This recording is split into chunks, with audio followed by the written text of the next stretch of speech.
ओम शांति। भगवत गीता श्लोक क्लास में आज के टेस्ट के लिए श्लोक नंबर है 18वें अध्याय का तीसरा, अध्याय 18 का श्लोक नंबर 3 और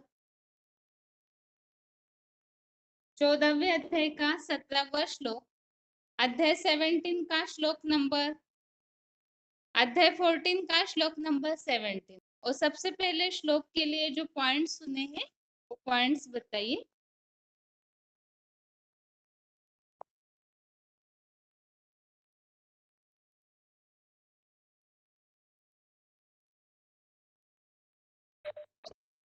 हाँ, ओम शांति बहन।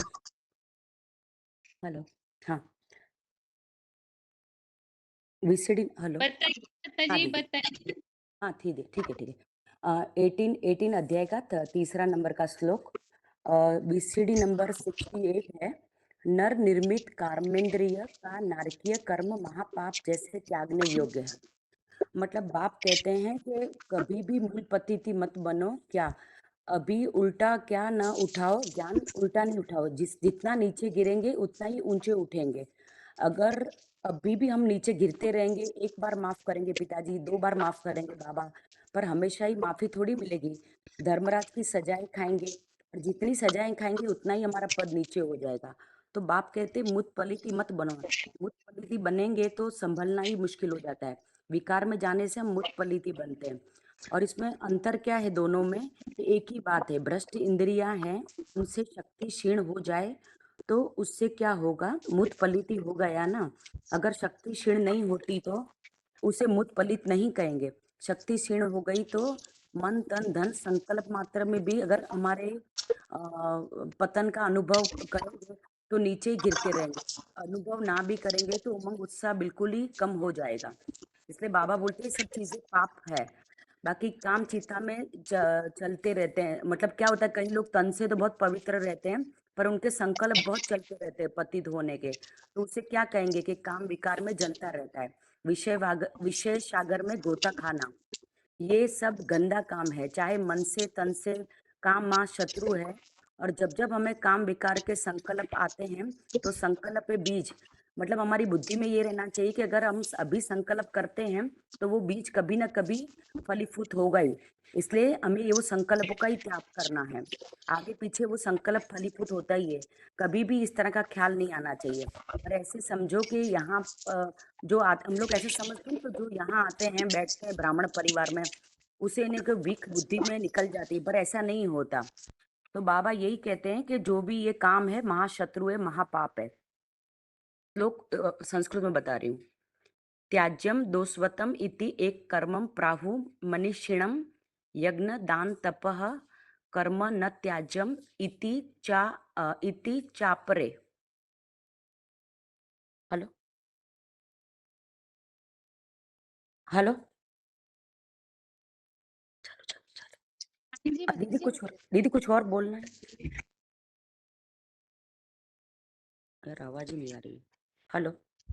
हाँ जी माता जी। हाँ दीदी कुछ और बोलना है? आपका एक बार भी आवाज नहीं आया। आप बताइए, आप क्या बताना चाहते हो। हाँ मतलब ये जैसे इसमें बहुत अच्छा बताया ये 18 का तीसरा नंबर श्लोक, कि बाबा बोलते हैं कि जो हमें ईश्वरीय सेवा है ना, इस तरह मजबूरी से नहीं करना है, खुशी खुशी से करना है। कि और जो ईश्वरीय सेवा को त्याग करता है तो उसको मतलब ऊंचा पद भी नहीं मिलता। और बाबा क्यों बोलते हैं कि सेवाधारी को बाप याद करते हैं? ईश्वरीय सेवा ही खुदा की खिदमत है। और ऐसी खिदमत जो करता है उसको ऊंची प्राप्ति होती है। तो संगम युग में हमें कभी भी ईश्वरीय सेवा के लिए कभी भी बहाना नहीं करना है, कोई भी इस तरह त्याग नहीं करना है, उसको करना ही है, खुशी खुशी से करना है, बस यही। ओम शांति। ठीक है। हाँ।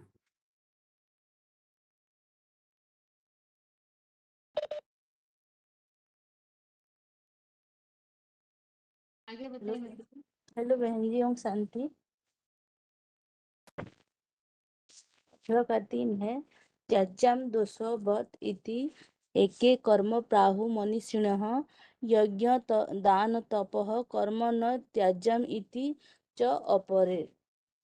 कुछ को बुद्धिमान द्वापर से नर निर्मित कामेंद्रियों का नारकीय कर्म महापाप जैसा त्यागने योग्य है, ऐसे कहते हैं। और दूसरों का मत है कि अविनाशी अश्वमेध रुद्र ज्ञान यज्ञ सेवा दान व आत्मस्मृति रूप तप पुरुषोत्तम संगम में कभी भी त्यागने योग्य नहीं है। कामेशो क्रोधेशो ये महाशत्रु है। ब्रजहीन पापमान इस पापी को मार दे। जो भी साधु संत महात्माएं जो दुकानदारी निकाल कर बैठे हैं, साधु संत महात्माएं भी इन बातों को जानते नहीं हैं। किन बातों को नहीं जानते हैं? सतयुग त्रेता में बिक की संतान नहीं होती, वहां तो श्रेष्ठ इंद्रियों की संतान होती है। भ्रष्ट इंद्रियों की संतान तो वहां नहीं होती। और वार्तालाप 361 है। सेवा करते हैं, सेवा का रिजल्ट नहीं निकलता है तो कोई जिनमें धैर्य नहीं होता है वो सेवा छोड़ देते हैं। जिनमें धैर्य है, निश्चय बुद्धि है, धैर्य को नहीं छोड़ते। जानते हैं कि बाबा ने बोला है, ब्राह्मणों का जो भी कदम उठता है वो व्यर्थ नहीं जा सकता।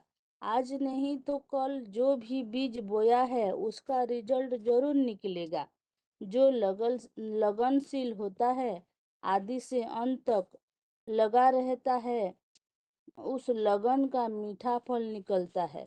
ईश्वरीय सेवा में असफलता मिले चाहे विघ्न आए, पुरुषार्थी जीवन में वैरायटी समस्या आती है, उसके बावजूद भी कोई भी प्रकार का ईश्वरीय सेवा का कर्म, तन की, वाचा की, धन की, मनसा की, कोई भी प्रकार की कर्मणा की कोई भी ईश्वरीय सेवा कभी भी छोड़ कर के बैठना नहीं चाहिए, रूठ कर बैठना नहीं चाहिए।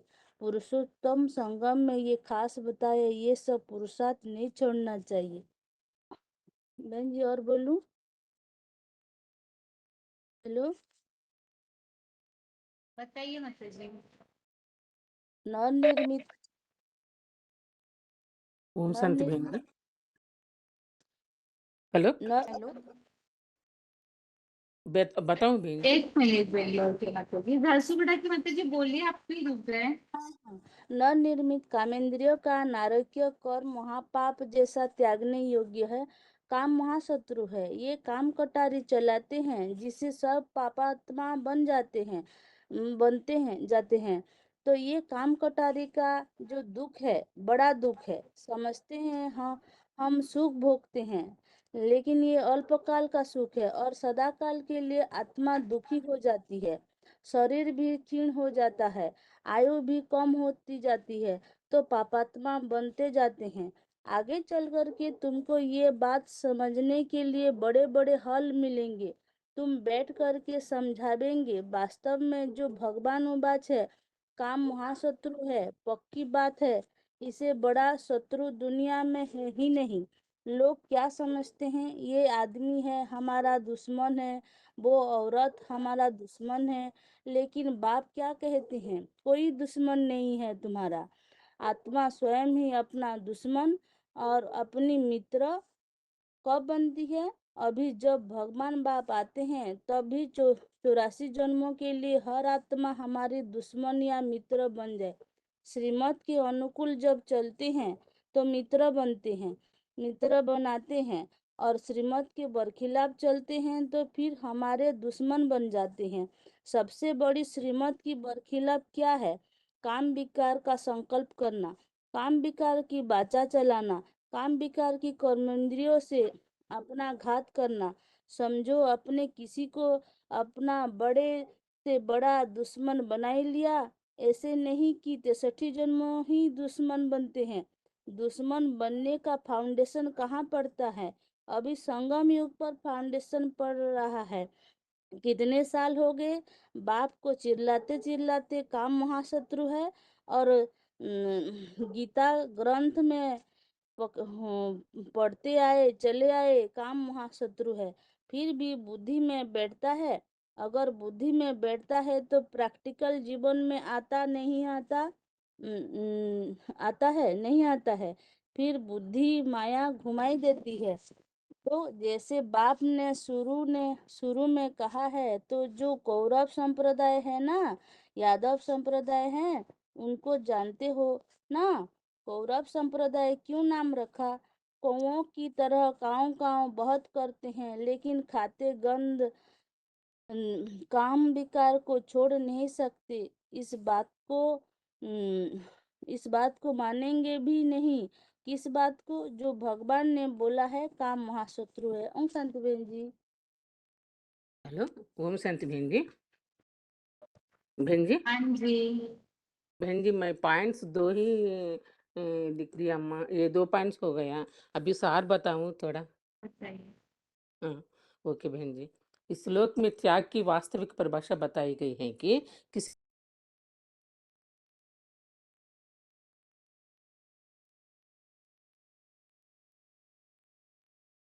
जो है उनको त्यागना चाहिए, ऐसे कुछ बुद्धिमान लोग बताते हैं।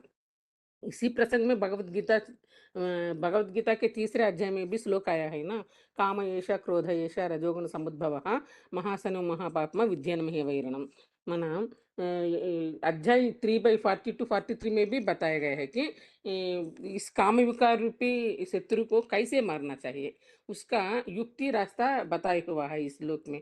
एवं बुद्धे परम बुद्ध्वा संस्थाभ्यात्मात्मना जहि शत्रु महाबाहो काम रूपम दुरासतम। इसमें बताया है कि इस काम विकार रूपी जो भावना है उसे मारना जरूरी है, क्योंकि इसका कारण 3/38 श्लोक में बताया है, स्पष्ट किया है। धूमेन व्रेते वह्नि वह्निः यथा दर्शो मलेन च यथा उल्बेन वृतो गर्भः तथा तेन इदम आवृतम। माना यहाँ ज्ञानी का नित्य शत्रु ऐसे काम विकार जो है वो ज्ञान को पूरी तरह से ढक देता है। इसलिए ही इंद्रियों की और ज्ञानियों की नाशक काम विकार रूपी शत्रु और पापी को अवश्य मार देना है। और 3/41 में भी आया है ना, पापमानम प्रदहिष्येन ज्ञान विज्ञान नाशनम, ऐसा इस श्लोक में इस बात को स्पष्ट किया हुआ है कि किस कारण से काम विकार रूपी शत्रु को मारना चाहिए, क्योंकि वो काम विकार रूपी वो काम विकार पापी होने के कारण मनुष्य से पाप कराता है।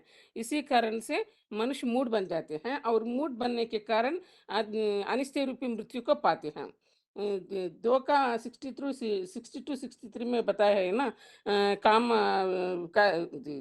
क्रोध काम कैसे आती है, कैसे मनुष्य आत्माओं को ये काम और क्रोध बुद्धि नाश करके मूड बना देता है। धूमे जायते विषयान पुंसः संगस्तेषु उपजायते संगात् संजायते कामः कामात् क्रोधो विजायते क्रोधात् भवति सम्मोहः सम्मोहात् स्मृतिविभ्रमः स्मृतिभ्रंशात् बुद्धिनाशः बुद्धिनाशात् प्रणश्यति। इन सारे श्लोकों से हम समझना है कि हाँ, इस काम विकार को जरूर त्यागना है। ये इस श्लोक का पहली भाग है। इसी श्लोक में दूसरा बात भी बताया गया है कि नहीं त्यागने योग्य कर्म क्या है। माना यज्ञ दान तप कर्म ना त्याज्यम इति चापरे। माना अविनाशी अश्वमेध रुद्रज्ञान यज्ञ सेवा दान व आत्मरूपी आत्मस्मृति रूपी तप, ये कर्म इस पुरुषोत्तम संगम युग में कभी भी नहीं त्यागना है। अर्थात यह जो ईश्वरीय सेवा का जो पुरुषार्थ है उसको कभी नहीं त्यागना चाहिए। और दान माने ईश्वरीय सेवा में जो दान देते हैं वो भी कभी भी नहीं त्यागना चाहिए। और आत्मिक स्मृति की जो तपस्या है वो भी कभी भी त्याग नहीं करना चाहिए। निरंतर अपन को आत्मा समझ करके पुरुषार्थ करना चाहिए, ऐसा बताएं। 2 का 40 श्लोक में भी ये बात स्पष्ट किया हुआ है ना, नेहाभिक्रम नाशस्तु प्रत्यवायन विद्यते स्वल्पम अप्यस्य धर्म से त्रायते महतो भयात। माना आत्मिक स्मृति की थोड़ा सा भी अभ्यास जो है वो महान भय से रक्षण करता है। ऐसे आत्मिक स्थिति रूपी जो तप है इससे पाप कर्मों का विनाश होता है, इसलिए ये तपस्या जरूर करना है। इस प्रसंग में बाबा ने मुरलियों में भी बताया कि कितने भी बुखार आने पर भी जरूर क्लास करना है, क्योंकि क्लास करें तो हमारे पाप विनाश होते जा रहेंगे। और संगठित रूप में अगर आत्मिक स्मृति की तपस्या माना भगवान की याद करे तो पापों का विनाश होकर बाप के पास जल्दी पहुंच जाएंगे, ऐसा बताए हैं। माना यह पुरुषोत्तम संगम युग ये पुरुषोत्तम संगम युग श्रेष्ठ कर्म करने के लिए ही हमें मिला है। इसीलिए ही ये आत्मिक स्थिति में रहने की पुरुषार्थ तपस्या वो नहीं त्यागना चाहिए। यज्ञ सेवा का जो कर्म है वो कर्म बंधन से मुक्ति दिलाने वाला है। इसके बारे में श्लोक आया है ना, यज्ञात् कर्मणो अन्यत्र लोकोऽयं कर्मबन्धनः तदद्धं कर्म कौन्तेय मुक्त संग समाचार। यज्ञ के सिवाय दूसरे किसी कर्म से ये दुनिया कर्म बंधन है। इसलिए ये अविनाशी रुद्र ज्ञान यज्ञ के लिए ही कर्म करना है। इसीलिए ही इसीलिए ही यज्ञ इसीलिए ही ईश्वरीय यज्ञ सेवा का जो कर्म है वो लगातार लगन से करते जाना चाहिए, ऐसा बताया। ओम शांति बहन जी। ओम शांति दीदी। हाँ ओम जी। शांति दीदी। क्या पॉइंट्स बोलना है? तो वैसे हो गए हैं सारे, इसीलिए अभी प्रश्न अच्छा, ठीक। और 14वां अध्याय तो सभी ने पढ़ के रखा ही होगा। उस संबंधित ही प्रश्न है सबसे पहले। Hello hello. हाँ जी, मतलब ओम शांति, पॉइंट हो ओम गए शांति हैं, दीदी। प्रश्न का हाँ। उत्तर दीजिएगा।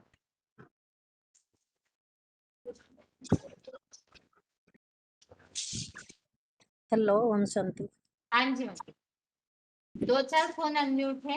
एक तो बनारस की दोनों माताओं का, एक 22,170 और इसके अलावा भुवनेश्वर के माता जी, बेंगलोर के माता जी, इन सबका फोन अनम्यूट है। और प्रश्न ये है कि हेलो। 14वें अध्याय में बात चल रही है तीनों गुणों की, प्रकृति के 3 गुण। और प्रश्न ये है कि यहाँ तीनों गुण जो है उनसे क्या क्या प्राप्ति होती है। शक्तियों की प्राप्ति की बात चल रही थी, तो उसमें तीनों गुण जो है उनसे कौन सी विशेषता किस तरह से आती है, क्या बताया है इस प्रसंग में? हेलो दीदी। सत्वगुण से सत्वगुण से जो सत्वगुण है, सत्वगुण से हमको समझ शक्ति आती है, जिससे निर्णय शक्ति, परखने की शक्ति, ये सब आती है सत्वगुण होने से। और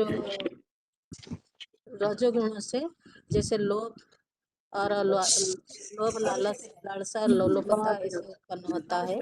तमगुण से क्या होता है, ये जो तमगुण जो है ये लापरवाही और बेसमझी और मूढ़ता आती है, क्योंकि उस कारण क्रोध भवति समः समः सुप्ति भस्म, माने जो क्रोध आती है, क्रोध से बुद्धि नष्ट हो जाती है, ये जो बताया गया है इसमें। तो ये जो 3 गुण है, ये 3 गुण से मतलब जो आत्मा जब भी सत्व प्रधान बनती है तभी वो ऊंची स्टेज में जाती है। जैसे सत्व प्रधान मतलब सत्व प्रधान कैसे बनती है, जो ज्ञान होगा, जितना जितना ज्ञान होगा आत्मा में इतना सात्विकता आएगी। सात्विकता आने से जैसे वो हर बात को वो निर्णय और ले पाएगी, परख पाएगा। और जैसे रज प्रधान होती है, जैसे देहभान में आता है, देहभान आने से जो द्वापर युग से वो क्या होता है माना तो उसमें जैसे धर्म पिता आते हैं, देह को अपने आप को देह समझते हैं, तो देह समझने से क्या होता है, तो वो क्या सृष्टि को नीचे संग, वो तो परमात्मा जो है उनको तो शंका रंग नहीं लगता है, लेकिन ये जो धर्म पिता है उनको शंका रंग लगने का कारण सृष्टि धीरे धीरे नीचे उतरने का जाता है। और जैसे तमगुण वृद्धि होती है वो फिर सृष्टि और भी नीचे हो जाती है। तो और नीचे होने से और भी क्या होता है ना, जिस आदमी जिस डाली पर बैठता है उसी डाली को काटने लगता है। ये तमगुण स्टेज।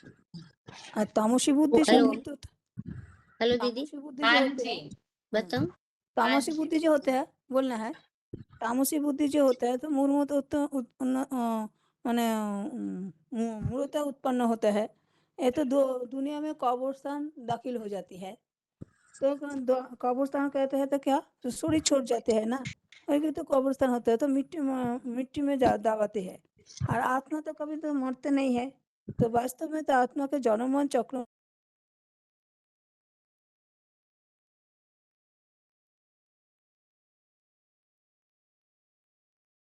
तो सत्य प्रधान होती है, सत्य रजतम में होती है, तो उनकी बुद्धि समझो तो गई उनकी बुद्धि में ही तो होती है।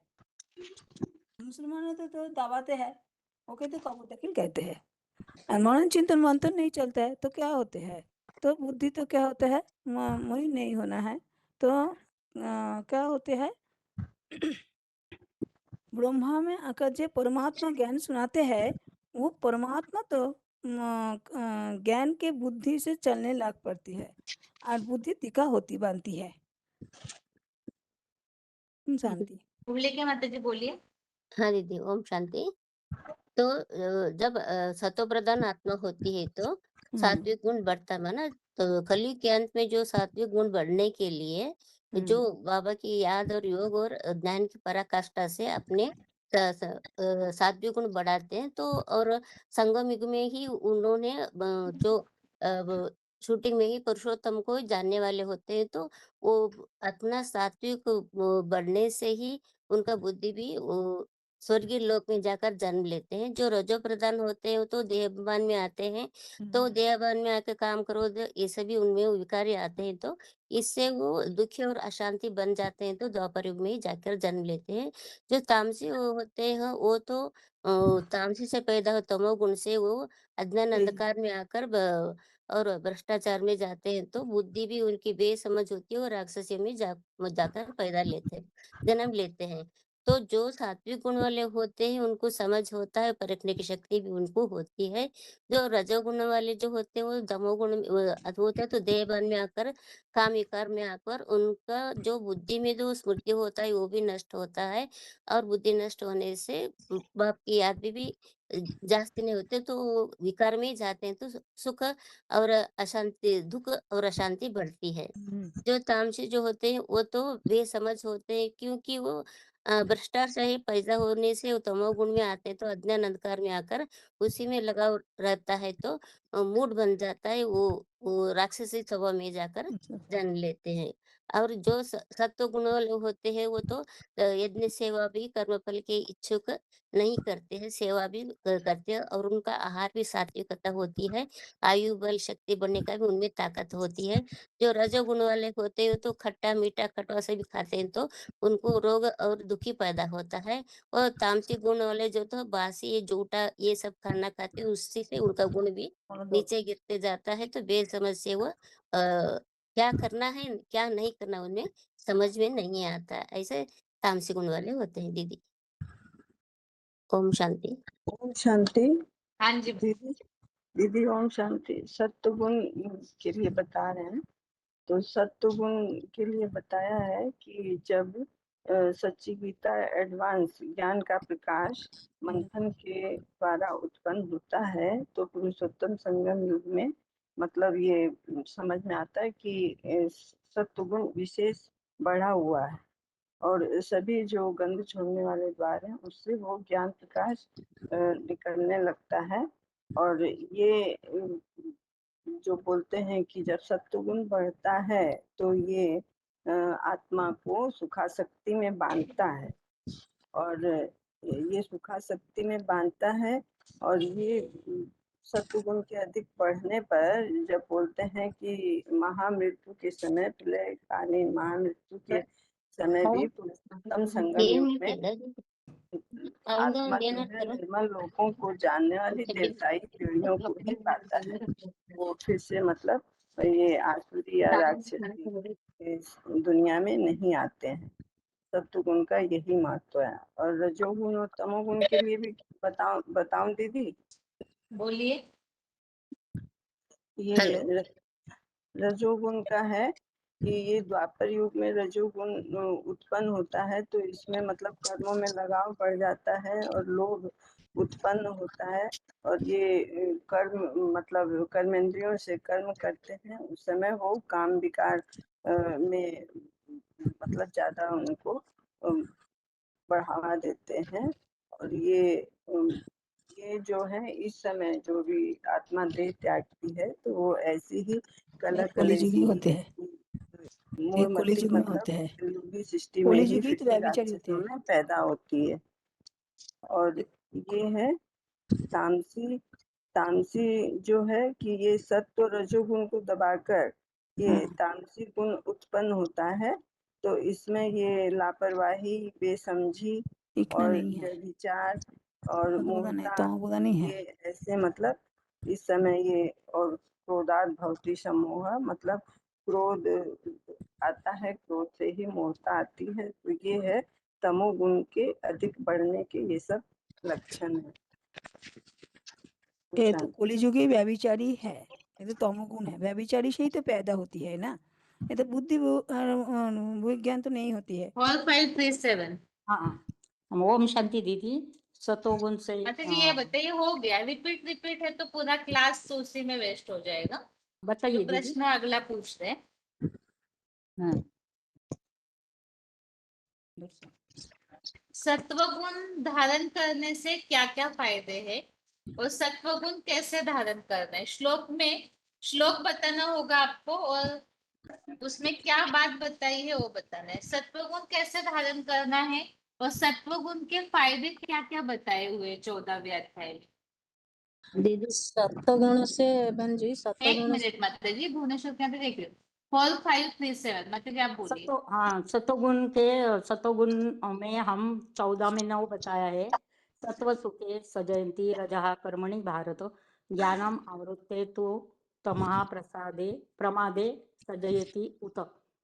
सतोगुण हम धारण करेंगे तो हमें सुख शांति प्राप्त होती है, ज्ञानेंद्रियों का, सात्विक ज्ञानेंद्रियों का सुख मिलता है।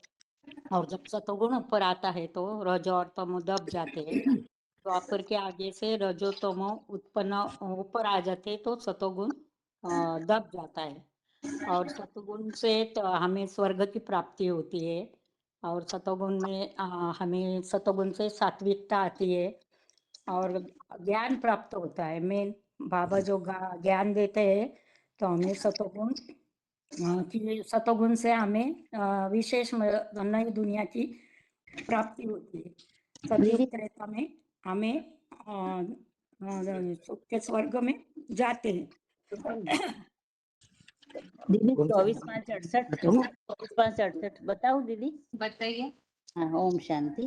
जो सत्व गुण में कहा है कि 14वां का 18वां श्लोक है, उसमें ऊर्ध्वम गच्छति सत्वस्था मध्ये तिष्ठन्ति राजसा जनज्ञ गुण वृत्तिस्था अधो गच्छन्ति तामसा। इसमें बताया है कि सत्व गुण में जो स्थित होते हैं वो स्वर्ग लोक में ऊपर ऊंची स्थिति में जाते हैं और समझ शक्ति आती है और परखने की और निर्णय करने की शक्ति आती है और उसमें उसका निर्मल फल जो है को वो बताया है। और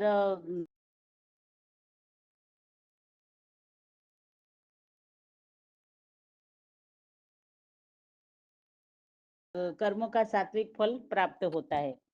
तो और कहा कि रजोगुण, तो रजोगुणी लोग मध्य में अथवा द्वापर युग में नर निर्मित नरक लोग अथवा नर नरक ही बनाता है, बाबा कहते हैं ना।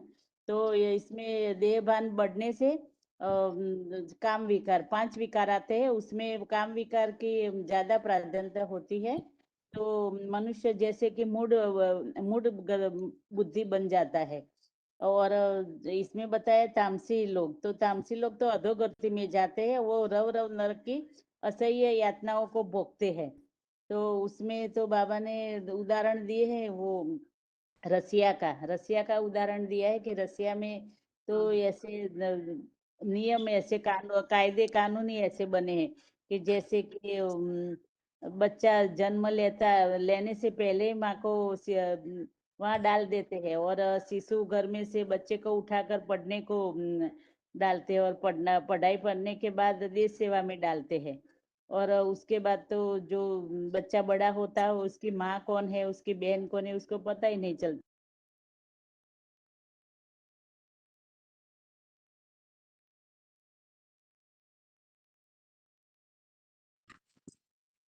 हेलो हेलो, हेलो, मैं बेटा हूँ। बोलिए माता जी। हाँ, ओके। प्रकृति से उत्पन्न होने वाले 3 गुण का प्रभाव किस तरह पड़ता है, यह 14वें अध्याय में अध्याय का मूल बात है। सत्वगुण जो है वो ज्ञान से कनेक्टेड है। ज्ञान में आसक्ति के द्वारा सत्वगुण बढ़ता है। वो सत्वगुण सुख की आसक्ति में बांधता है, अर्थात सत्वगुण का फल स्वरूप सत्युग त्रेता में भोगना पड़ता है। इस सत्युग त्रेता रूपी स्वर्ग में जाने के लिए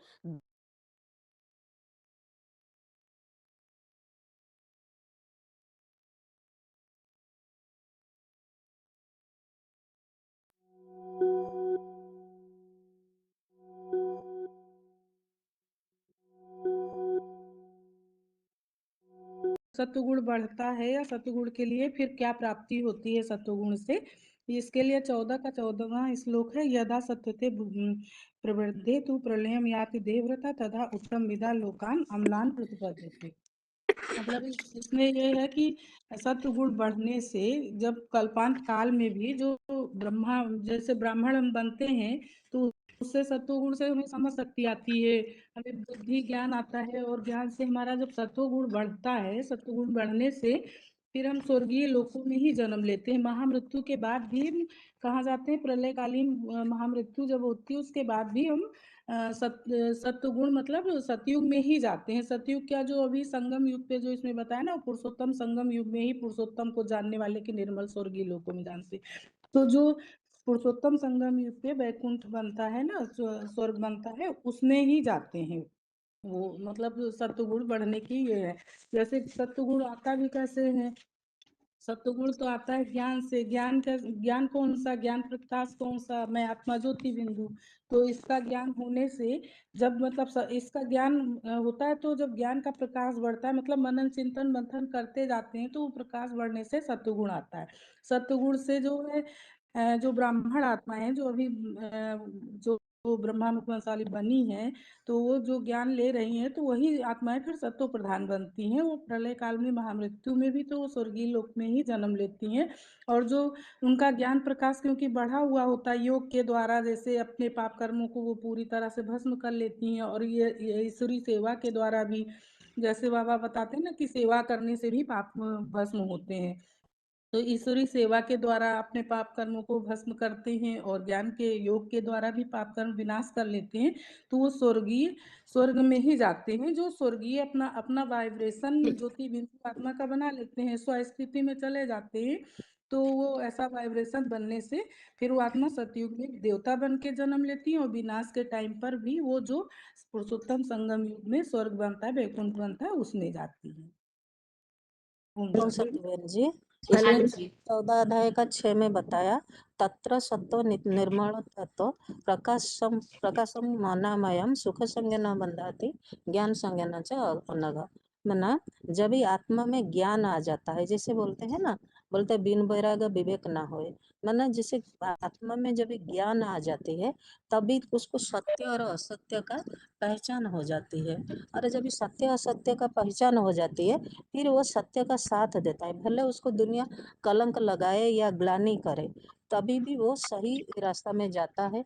जो भी वो क्या होता है, ज्ञान का प्रकाश होने का कारण वो रोग रहित होता है और सदगति को भी पाता है। बाबा बोले जैसे आत्मा पावन बनते जाएगी, शरीर सड़ते जाएगा, तो फिर वो आत्मा सात्विक स्टेज में फिर वो सुख शांति को अनुभव करता है। जैसे बताया कि स्वर्ग में मरेंगे तो स्वर्ग में जन्म लेंगे, और नरक में मरेंगे तो नरक में। ना आत्मा जब भी सात्विक बन गया तो उसके लिए यही स्वर्ग है, यही नरक है।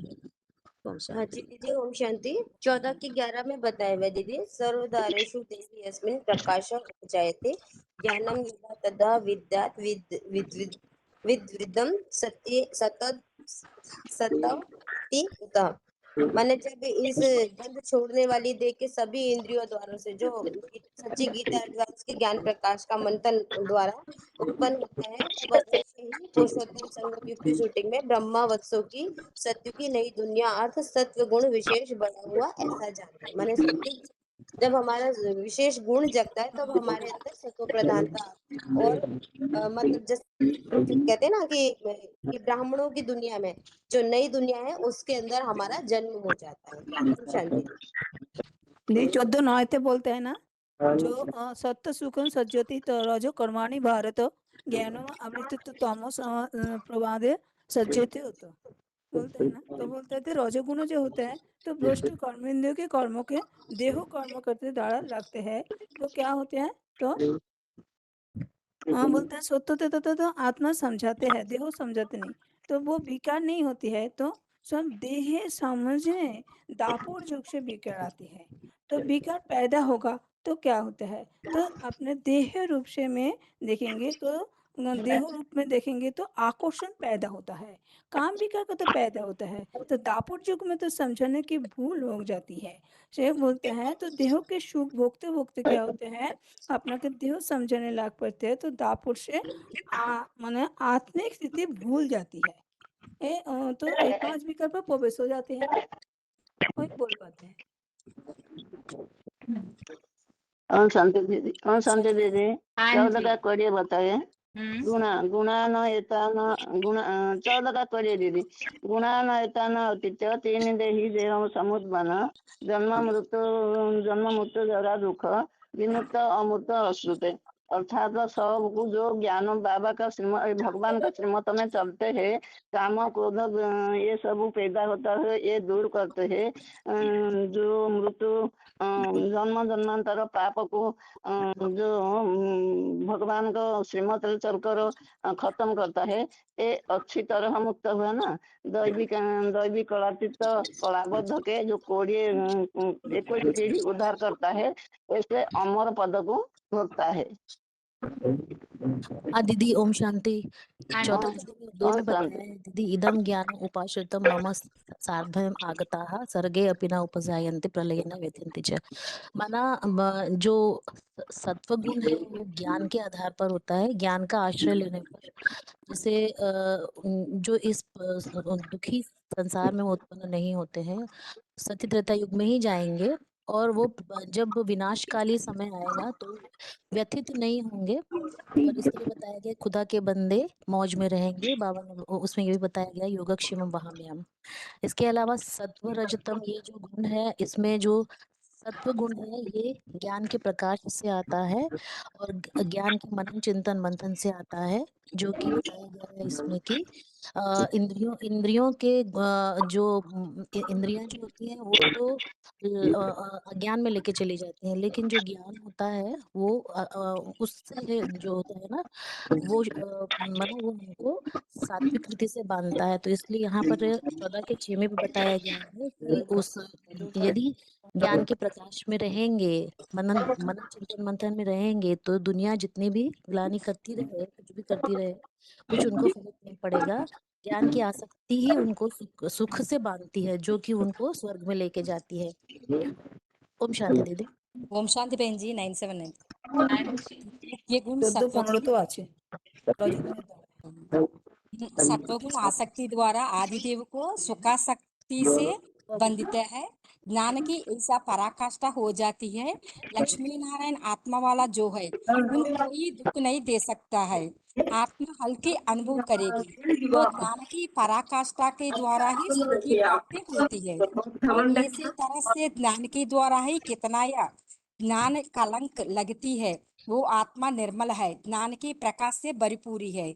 दिखने में नारियल भली बातें कड़क दिखाते हैं, ऐसे आत्मा है नारियल का पट है फूट जाता है, वो अंदर सफेद तत्व अर्थात निर्मलता प्रत्यक्ष हो जाएगी। सत्यता की प्रत्यक्षता का बाद भी वास्तविक जो है पंच फर जाता है। इसलिए वो आत्मा ज्ञान के द्वारा ही निर्मल सत्व की प्रत्यक्षता से वो आत्मा निर्मल सिद्धि हो जाता है। ज्ञान की प्रकाश है। इसका यादगार में भी सोमनाथ मंदिर में जो शिवलिंग पूरी तरह लाइट दिखाई जाती है, ज्ञान की लाइट है, पवित्रता लाइट है। इसके द्वारा वो आत्मा निरोगी बन जाती है, साकारी निराकारी बनी परमात्मा ज्ञान की पराकाष्ठा वो आत्मा निरोगी बन जाती है। जैसे के जिसी के लिए पूरी तरह अपने देहबान को पूरी खत्म करती है 100% आत्मा। मरकंठ ऋषि मरने जी नहीं खुशी है, वो है दुनिया से दुख की, दुनिया से देहबान से पूरी तरह ज्ञान के द्वारा ही मर जाता है। ओम शांति बहन जी। हाथ सभी के नीचे किए हुए हैं। और अभी जैसे कि बताया कि 18वां अध्याय चल रहा है हमारा, तो पूरे गीता की ही रिवीजन होनी चाहिए। इसी प्रसंग में ही अभी आपको कोई भी अध्याय में से प्रश्न पूछा जाएगा, और जिनको उत्तर आता है वो हाथ उठाइए। प्रश्न कोई भी अध्याय में से कोई भी श्लोक संबंधित होगा, और आपको श्लोक पहचान कर, अध्याय पहचान करके उस अनुसार उत्तर देना है।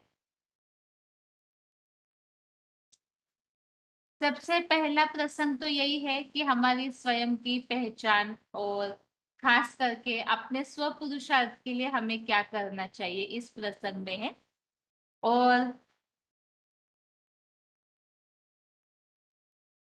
ज्यादातर मुरलियों में स्वर्ग में जाने के लिए या तो ऊंचा पद पाने के लिए तो मुख्य पुरुषार्थ जो है वो बताया जाता है इंद्रियों के लिए। 5 विकारों पर भी जीत पानी है हमें तो इंद्रियों को ही कंट्रोल करना है। और पुरुषार्थ अच्छा करना है तो भी इंद्रियों को कंट्रोल करना है। देवता बनना है तो भी इंद्रियों को कंट्रोल करना है। तो इंद्रियों को कंट्रोल करने के प्रसंग में भगवत गीता में जहां जहां भी श्लोक आए हैं आपको वो श्लोक बताने हैं। श्लोक सही और सटीक होना चाहिए, कुछ भी बताना है इसलिए नहीं बताइए। आपका श्लोक आपको उसका समाधान देना भी आना चाहिए कि आप किस प्रसंग में उस श्लोक को समझा रहे हैं। इंद्रियों को कंट्रोल करने से ही ऊंची प्राप्ति होती है। और भगवत गीता में यह मुख्य पुरुषार्थ बताया है। विकारों पर जीत पाना है तो भी इंद्रियों को कंट्रोल करना है, स्वर्ग में जाना है तो भी, और बीमारियों से बचना है तो भी इंद्रियों को कंट्रोल करना है। अलग अलग प्रसंगों में श्लोक भगवत गीता में कई सारे आए हुए हैं। आपको प्रसंग बताना होगा कि ये इस प्रसंग में इंद्रियों को कंट्रोल करने के लिए समझाया है। ये ऐसे होने से श्लोक कलेक्ट करना भी सबका हो जाएगा साथ में, और श्लोक ढूंढना भी सभी को आ जाएगा। इसीलिए प्रश्न है शुरू से देखते जाइए कि इंद्रियों को कंट्रोल करने के श्लोक कहाँ कहाँ किस किस प्रसंग में बताए हुए हैं। आप एक बार में 2 श्लोक बता सकते हैं, उससे ज्यादा नहीं, ताकि औरों को भी बोलने का मौका मिले। फोन अनम्यूट है। हाँ दीदी, ओम शांति। हाँ दीदी। दीदी इसमें 3 का 7 में बताया ये तो इंद्रियाणि मनसा नियम्य आरभते अर्जुन कर्म इंद्रिय कर्म योगम असक्त सब विशिष्यते। इसमें बताया है मन से जो इंद्रियों को नियंत्रित करने से अनासक्त हुआ कर्म इंद्रिय कर्म करते हुए भी ईश्वर स्मृति का अनुष्ठान करता है वो सबसे श्रेष्ठ है। और एक 3 का 17 में भी बताया यह तु आत्मरति एवस्यात् आत्मतुप्त च मानव आत्मनि एव च संतुष्ट तस्य कार्यम न विद्यते।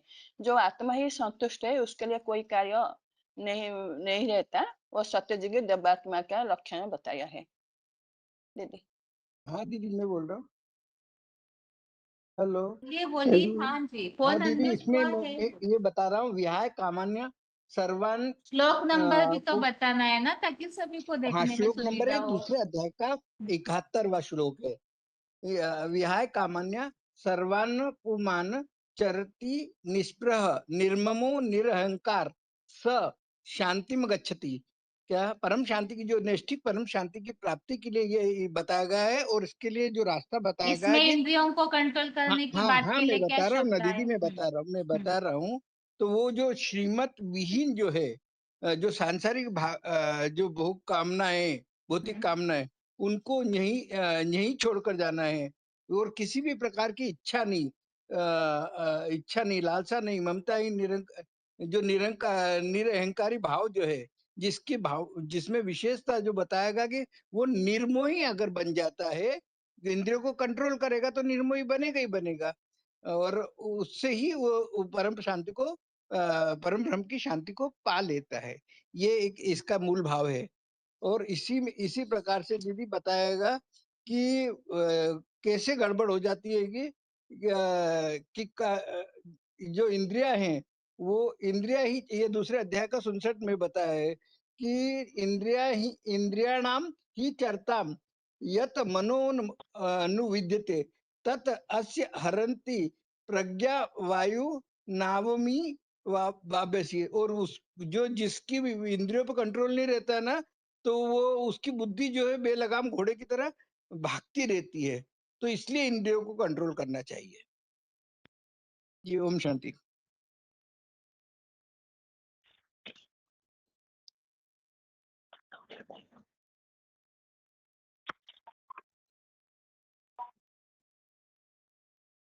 हेलो।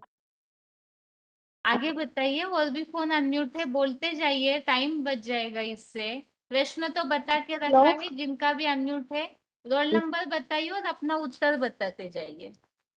1849। हेलो। हाँ जी, हाँ, एक मिनट, पांचवें अध्याय का एक मिनट रुकिए आप भाई। बताइए माता जी, औरंगाबाद की माता जी बताइए। हाँ, 5वें अध्याय का 22 श्लोक और 26 नंबर के श्लोक में बताया है।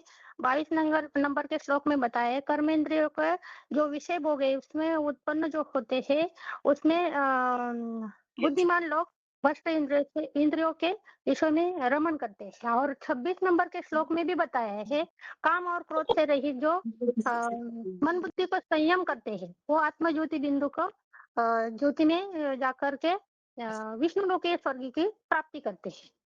दोनों भी श्लोक में बताया है। हेलो। पांचवें अध्याय 26 नंबर का श्लोक और 22 नंबर का श्लोक में। हेलो। हेलो। हेलो। इंद्रियाणि प्राणि मन राष्ट्र बुद्धि बुद्धि से इंद्रियों से प्रबल मन है, मन से प्रबल इंद्रियों से प्रबल मन, मन से प्रबल बुद्धि, बुद्धि से प्रबल परमपिता परमात्मा है।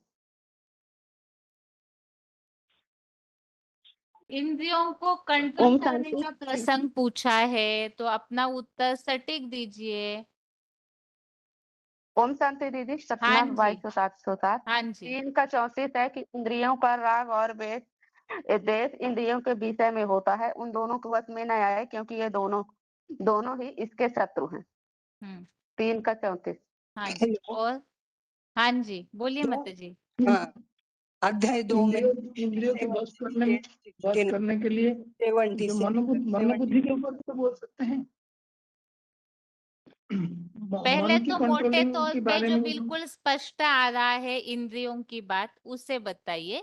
उसके बाद फिर और गहराई में जाते जाएंगे। जो मोटे तौर पे जहाँ इंद्रियों को कंट्रोल की बात बिल्कुल स्पष्ट बोली हुई है, पहले ऐसे श्लोकों को लीजिए।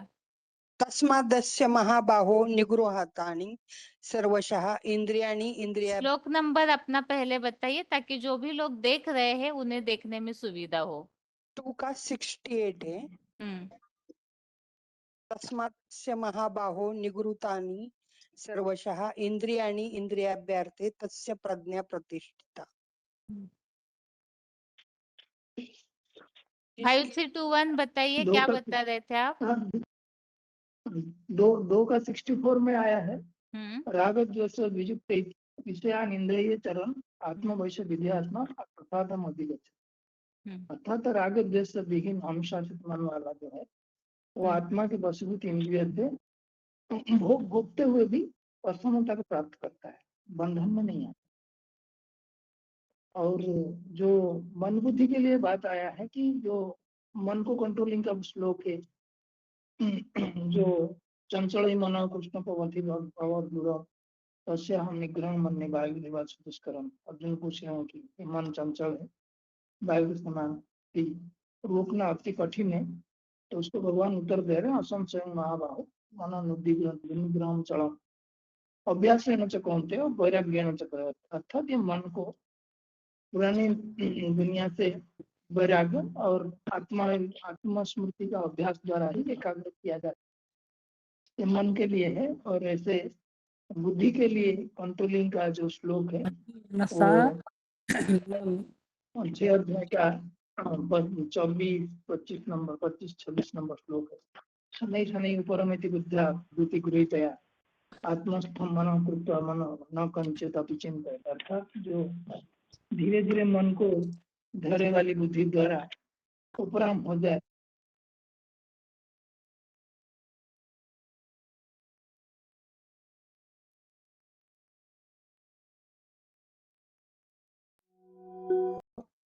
आत्मा को एकाग्रता की शक्ति प्राप्त होती है, तब वो बुद्धि स्थिर होने लगता है। फिर दूसरा श्लोक है 6 का 26, जतो जतो निश्चरति मनः चंचलम अस्थिरम ततो ततो नियम में आत्मनियम वशम में। अस्थिर चंचल मन जहाँ जहाँ भी चलाना था वहां से उसको भली बात नियमित करके आत्मा की बस में ले आए, क्योंकि अनेक जन्मों के स्वभाव संस्कार के कारण आत्मा की मनोबुद्धि जहाँ जाती रहती है वहां से उस पंचंतर मन स्थिर मन को एकाग्र करके चलयमान मन को एकाग्र करके परमात्मा में लगाते हैं तो वो बस में आता है, क्योंकि मन को कंट्रोलिंग, मन का सुख, मन की शांति दूसरा किसी जन्म में कहीं नहीं मिलता, जो कि पुरुषोत्तम संगम में परमात्मा प्यार से मिलता है। इसलिए मनोबुद्धि एकाग्र हो पाता है। आगे काठमांडू बताइए। 21,965 काठमांडू। ओम शांति दीदी। हम्म। यदा सम्राटे चायं कुर्मंगानि सर्वस्व इन्द्रियाणि इन्द्रियार्थेभ्य तस्य प्रज्ञा प्रतिष्ठिता।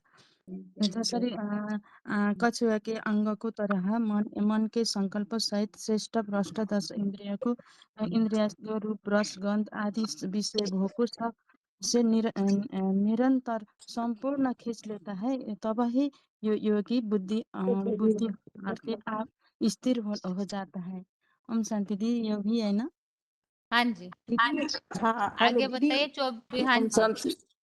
हाँ दीदी, अध्याय 3 का है 61 में बताया है कि तस्मात् त्वम इंद्रियाणि आदो नियम में भरतवर्ष पाप मानम प्रजहि ये नम ज्ञान अध्याय 3 का 61 तीसरे अध्याय में कहाँ है? 61 दीदी 41। हाँ। हे भरत श्रेष्ठ, अतः तू पहले चंचल इंद्रियों को नियंत्रित कर ज्ञान योग के नाशक इस मुखिया चोर डकैत काम विकार वाले पापी को अवश्य मार दे। और अध्याय 2 का है 61 बताया है उन सब इंद्रियों को भली भांति वश करके मुझ मामिकम शिव बाबा में मन लगा, क्योंकि जिस मन बुद्धि वाली ज्योति बिंदु आत्मा की इंद्रियां बश में हैं, उसकी बुद्धि जन्म जन्म चंचल बने मन की अस्थिरता से हटकर दृढ़ता पूर्वक स्थिर रहती है। महासमुंद बताइए। 6 का 24 हाँ। संकल्प प्रभवान कामान त्यक्त्वा सर्वान अशेषतः मनसा एव इंद्रियग्रामम विनियम्य समन्ततः। ये क्या? और 18 का 42 18 का 42 समो दमः तपः शौचम क्षांतिम आर्जवम एव च ज्ञानम विज्ञानम आस्तिक्यम ब्रह्म कर्मम स्वभावजम। यहाँ दमः जो है ये इंद्रिय दमन है। 14 का 23 है। हाँ। जो बोला है कि उदासीनवत आसीन गुणे न विचलयते गुना वर्तन्ते इति एवं अतिष्ठित न इगस्ते। यानी उदासीन के भांति रहते हुए जो गुणों से हिलता नहीं है, गुण ही आवर्त करते हैं, ऐसे जो डोलता नहीं है, स्थिर रहता है। और 9 में भी बताया है कि जो न च मातान तानि कर्माणि निबदन्ति धनंजय उदासीन। अच्छा, ये प्रसंग आत्माओं के लिए है या भगवान के लिए है? कौन सा दीदी जी? 9 का 9 जो उदासीन की तरह समय जो अनासक्त नहीं होता है उसके लिए उसने बताया। ये श्लोक किन के लिए लागू किया हुआ है ये बताइए। 9 का 9 तो जी इसमें सदाशिव के लिए ही बताया गया, जो आत्मज्योति में स्थिर रहता है, अकर्ता जो है उदासीन। जी जी। 2 का 68 दीदी।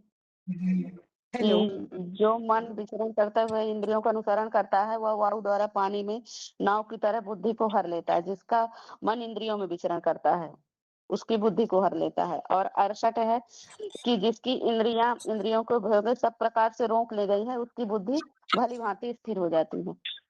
ठीक है, जिन्होंने बताया है वो थोड़ा इंतजार कीजिए, ताकि जो नहीं बताए उन्हें बोलने दीजिए। उसके बाद रिपीट करके आप लोग ध्यान दीजिए। जो श्लोक छूट रहा है ना, वो छूटा हुआ नहीं होना चाहिए, पूरी गीता कवर होनी चाहिए। इस हिसाब से ध्यान दीजिए। जो पहले श्लोक बता रहे उन सबको नोट, हमारे अनाउंसमेंट पहले सुनिए, फिर ओम शांति बोलिए।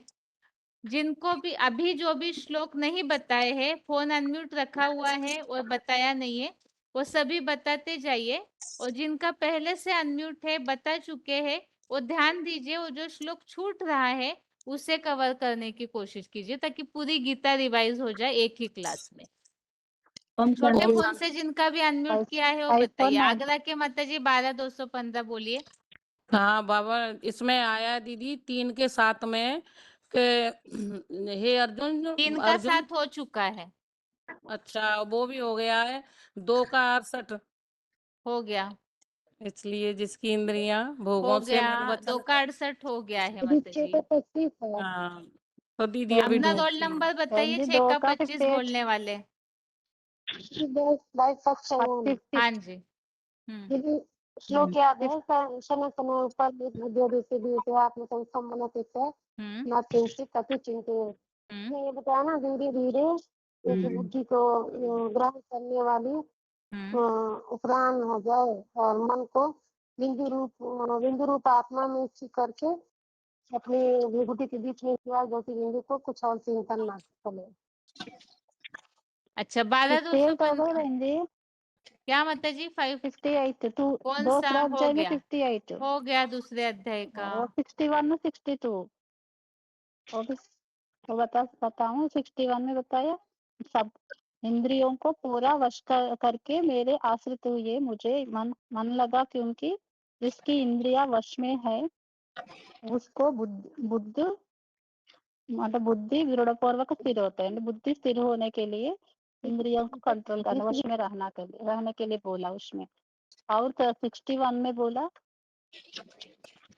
विषय का मतलब विषय भोगों का ध्यान करने वाले पुरुष को उनमें आसक्ति लगा उत्पन्न होता है। आसक्ति से कामना बलि भ्रांति पैदा होती है मतलब कामना से क्रोध उत्पन्न होते हैं। दीदी 5 का 27 है और 5 का 28 है जिसमें कि बाहर के इंद्रियों भोगों को शरीर से बाहर ही करके आत्मा बिंदु नेत्र को भ्रुकुटी में संचालित नासिका के अंदर भीतर प्राण अपान वायु को समानता में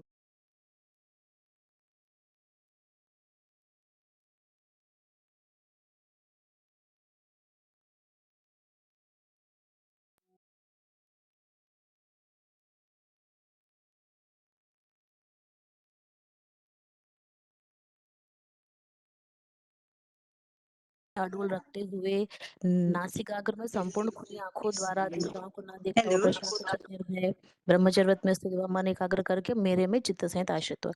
तो ये जो 6 का 13 और 14 जबलपुर के माता जी बताइए। हाँ जी बहन जी, ये 2 का 67वां श्लोक है बहन जी। इंद्रियाणि ही चरता यत मनु अनिविध्यते तत् अस्य हरति प्रज्ञा वायुम नामी वाम्भसी। क्योंकि चंचल मन विचरण करती हुई इंद्रियों का अनुसरण करता है। वह वायु द्वारा पानी में नाव की तरह इस बुद्धि को हर लेता है। जयंती माता महासमुंद जिनका नाम लिखा है बोलिए। ओम शांति बहन। हाँ जी। क्या बहन जी 3 अध्याय में आया है इंद्रियाणि मनो बुद्धिरष्टान उच्यते एते विमोहस्यते स ज्ञानमावृत देहिनम। उसका भावार्थ है इंद्रियों मन और बुद्धि ये सब इसके वासस्थान कहे जाते हैं। यह काम हेलो हाँ जी। 4:26 में बताया श्रुतादीन इंद्रियाणि अन्य स्वयं अग्निषु जुहोति शब्दादीन विषयान अन्य इंद्रिय अग्निषु जुहोति। संयम 4 है संयम अरे एक मिनट ये जो 4 का 26 बता रहे इसका प्रसंग क्लियर कीजिए पहले। तो आँख कान नाक जो इंद्रियां है ये इंद्रिय को माने ये इंद्रिय जो भोग चाहती है विषय भोग तो उसको कौन सी आग में स्वाह करनी है इस बात को स्पष्ट किया। जो इंद्रिय का जो भोग है वो भोग को मैंने ईश्वरीय ज्ञान अग्नि से जो है उसमें मैंने स्वाह करने की बात दर्शाया कि अन्य माने सुनी सुनाई बातों पर विश्वास नहीं करना चाहिए। तो बाकी शब्दादीन वही तो जो सुनते हैं हम बाकी इंद्रियों को भी नियंत्रण करने है विषय भोग से इसके बात पर बताया। और संयमी इंद्रिय में सर्वत्र समबुद्ध ते पापनुवंती मामे व सर्वभूत हित रहता 12:4 में बताया। श्लोक नंबर 12:4 है। संयम में जो सब प्रकार के इंद्रियों को कंट्रोल करेगा वही सर्व प्राणियों का हित कामना कर सकता है। और 5:22 में बताया यही संस्पर्शजा भोगा दुख यनयो एवंतो आद्यंत पंत कंते नतेसु रमते बुद्ध। बुद्धिमान लोग ये इंद्रिय सुख में कभी भ्रमण नहीं करना चाहिए, उसमें ही दुख निर्माण होता है। 13:8 में बताया इंद्रियार्थेषु वैराग्यम अहंकार एवच जन्म मृत्यु जरा व्याधि दुख दुषानु दर्शनम। यदि वो मनुष्य सृष्टि भाव के लिए शुल्क था, लेकिन ये हम आत्मा रूपी पुरुषार्थ करने वाले सबके लिए शुल्क लागू होता है कि इंद्रियों को कैसे हम माने वैराग्य वृत्ति में लाना है, जन्म मृत्यु जरा व्याधि दुख सब कुछ देखते हुए किसी भी प्रति आसक्त नहीं होना, इस प्रकार का बात को दर्शाया। बाकी ठीक है दीदी रुके जो लोग हमेशा बताते हैं उत्तर, उनको तो ये होना चाहिए कि सबका बताने का जो बाकी है उससे बताइए। ध्यान रखिए, सभी को बताने दीजिए, उसके बाद लास्ट में जो छूटे हुए श्लोक है उससे बताइए। Question hello. बताइए भाई। हाँ जी। हाँ, अभी ये आत्मा जो है वो भोगी है, तो 3:29 में बताया प्रकृति के 3 गुण मूढ़जित विनाशक में लाता है आत्मा को। 3 का 29 किस हिसाब से बता रहे आप? 3:29 प्रकृति के 3 गुण आत्मा को मूढ़जित बनाता है, गुणाशक्ति में लाता है आत्मा को। तो 3:30 में बताया मेरे मन बुद्धि होने से सारे कर्म मेरे में समर्पण काम करने से निष्काम कर्म श्रेष्ठ कर्म में लाने वाला है। तो 31 में बताया ऐसे नित्य युक्त मेरे में श्रद्धा भावना कर्म विमुक्त बन जाते हैं।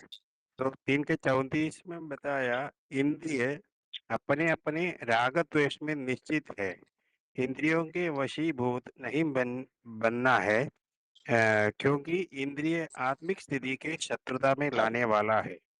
तो 3:35 में बताया स्वधर्म में रहने से श्रेयस में लाता है, परधर्म भयावह है। और 3:40 में बताया इंद्रिय मन बुद्धि का आधार वो ज्ञान को ढक देते हैं और देहवान को आत्मा को देहवान में मोहित कराने वाला है। तो 3:31 में बताया इंद्रियों को नियंत्रित करके ज्ञान के भगने वाला विज्ञान की नाश करने वाला इस पापी को नाश करना है। तो तब 42 में बताया इंद्रियाणि पराण्याहु, जो सभी इंद्रियों से परे बुद्धि है, तो मन बुद्धि से परे बुद्धि है, तो वो उन बुद्धि को भी कंट्रोल करने वाला परमपिता परमात्मा, उनको जानना और उनमें हमारे मन बुद्धि को अधिष्ठान करके आगे जाने से हमारे बुद्धि प्रभावित हो जाते हैं और सब इंद्रियों के ऊपर बुद्धि का कंट्रोल आ जाते हैं। तो हमारे रास्ता को जो है वो सही नियंत्रण करके हम हमारे मन बुद्धि शक्ति जो आत्मा है वो परमात्मा के स्वभाव संस्कार में धीरे धीरे धीरे आके उसमें समा जाते हैं, यानी उन प्रभाव में आ जाते हैं, तो सत्व गुण में आत्मा आ जाते हैं। तो इस कलयुग के प्रभाव को नष्ट करके सतयुग के प्रभाव आत्मा में लाना है, तो ज्ञान को शॉर्ट बताइए ताकि सभी को बोलने के लिए मिले। ढके हुए बात को हम सत्वगुण में चेंज करना है, ये सब इसी में बताया हुआ है। हेलो ओम शांति दीदी। हाँ जी। 6 में 8 बताया है ज्ञान विज्ञान तृप्तात्मा कुटस्थ विजयतेन्द्रिय युक्त इति उच्चते योगी लोष्टाश्म काश्चन। शिव के ज्ञान विशेष ज्ञान योग से तृप्त आत्मा पर ब्रह्म के ऊंचे शिखर पर स्थिर विशेष कामेंद्र को भी जीतने वाला मिट्टी पत्थर स्वर्ण आदि के समान में भाव वाला योग निष्ठ है, ऐसे कहा जाता है। और 8 में 12 बताया है सर्वद्वाराणि संयम्य मनोवृद्धि निरुद्ध च मृग्नि आदाय आत्मनः प्राणा अस्तित्व योग धारणा। सारे ही नव इंद्रिय द्वार अविचल रूप से संपूर्णतः वश करके और मन को अंतःकरण में रोककर ज्योतिर्बिंदु आत्मा रूप आत्मा की प्राण शक्ति को शिव बाबा से योग की धारणा में आधारित निरंतर परमात्मा की भ्रुकुटी रूप अकाल तख्त के मध्य में स्थिर होकर। शांति। ओम शांति दीदी। इंदौर के माता जी बताइए, इंदौर। हाँ दीदी, एक मिनट दीदी, मेरा बताओ। आगरा के माता जी बोलिए तब तक। हाँ इसमें अच्छा बताओ दीदी, 39 में वैसे तो आया सही है, हो गया, लेकिन जो इसमें पूरा नहीं हो रहा है। श्रद्धावान ब्रह्मचर्य सहित ज्ञान योग से इंद्रियों को साधने में सदा प्रयत्नशील और स्मृति आत्म स्मृति में संपूर्ण इंद्रियों दमनशील ही ज्ञान लेता है और ज्ञान पाकर शीघ्र ही परम पद की शांति को पाता है, या नहीं परम क्या ब्रह्म श्लोक लोक। नंबर क्या है? 4 का 39। दीदी 12 परम के 4 आकाश में। की हाँ भाई भी मैं ज्योति बोलूँ लेता है। 4 का 26 27 में है। प्रता ध्वनि इंद्रियाणि अन्य वो स्वयं बता दिए थे ना, अभी कोई भाई बता दिए थे, अभी कोई भाई बता दिए थे। औरंगाबाद की माता जी बताइए, आप क्या बता रहे? हाँ, पहले अध्याय का 15 नंबर का और 16 नंबर का श्लोक है ना, इसमें 5 जन्म ऋषिकेशम देवदत्तम धनंजय इसमें पौंड्रम इंद्रियों दमदम को कंट्रोल महाशंखम। करने की बात नहीं है, इंद्रियों और को श्लोक का प्रसंग चल रहा है। नहीं इसमें बहुत क्या बताया है, गहराई ये जो से 5 श्लोक को पढ़िए माता जी, पहले अध्याय में जो इंद्रियों के स्वामी इस हिसाब से टाइटल के रूप में आया है। यहाँ प्रश्न ये है कि हमें इंद्रियों को क्यों कंट्रोल करना चाहिए, उसका फायदा क्या है, और इंद्रियों को कंट्रोल किस तरह करना चाहिए, ये स्व पुरुषार्थ पूछा गया है। और उसमें तो इंद्रियों को कंट्रोल करने वाले, इंद्रियों के शासन करता, इस हिसाब से भगवान का एक नाम दिया हुआ है। इसीलिए बोला प्रसंग को ध्यान से पढ़ना होगा आपको, तब बताइएगा। दीदी 5 का 7 भी है। 5 का 7 योग योग युक्त चित्त से विशेष शुद्ध चंचल मन मन पर बुद्धि द्वारा विजयी आत्मा जितेंद्रिय और हिंसक अहिंसक अर्थात अच्छे बुरे सब प्राणियों में आत्म भाव वाला कोई कर्म करता हुआ भी उस अच्छे बुरे कर्म में न आसक्त होता है, न बंधनग्रस्त होता है। 23,658 हेलो सपना के माता जी बोलिए। हेलो 2 का 58 है। दीदी मैं बताऊं एक मिनट 23,658 सपना के माता जी बोलिए।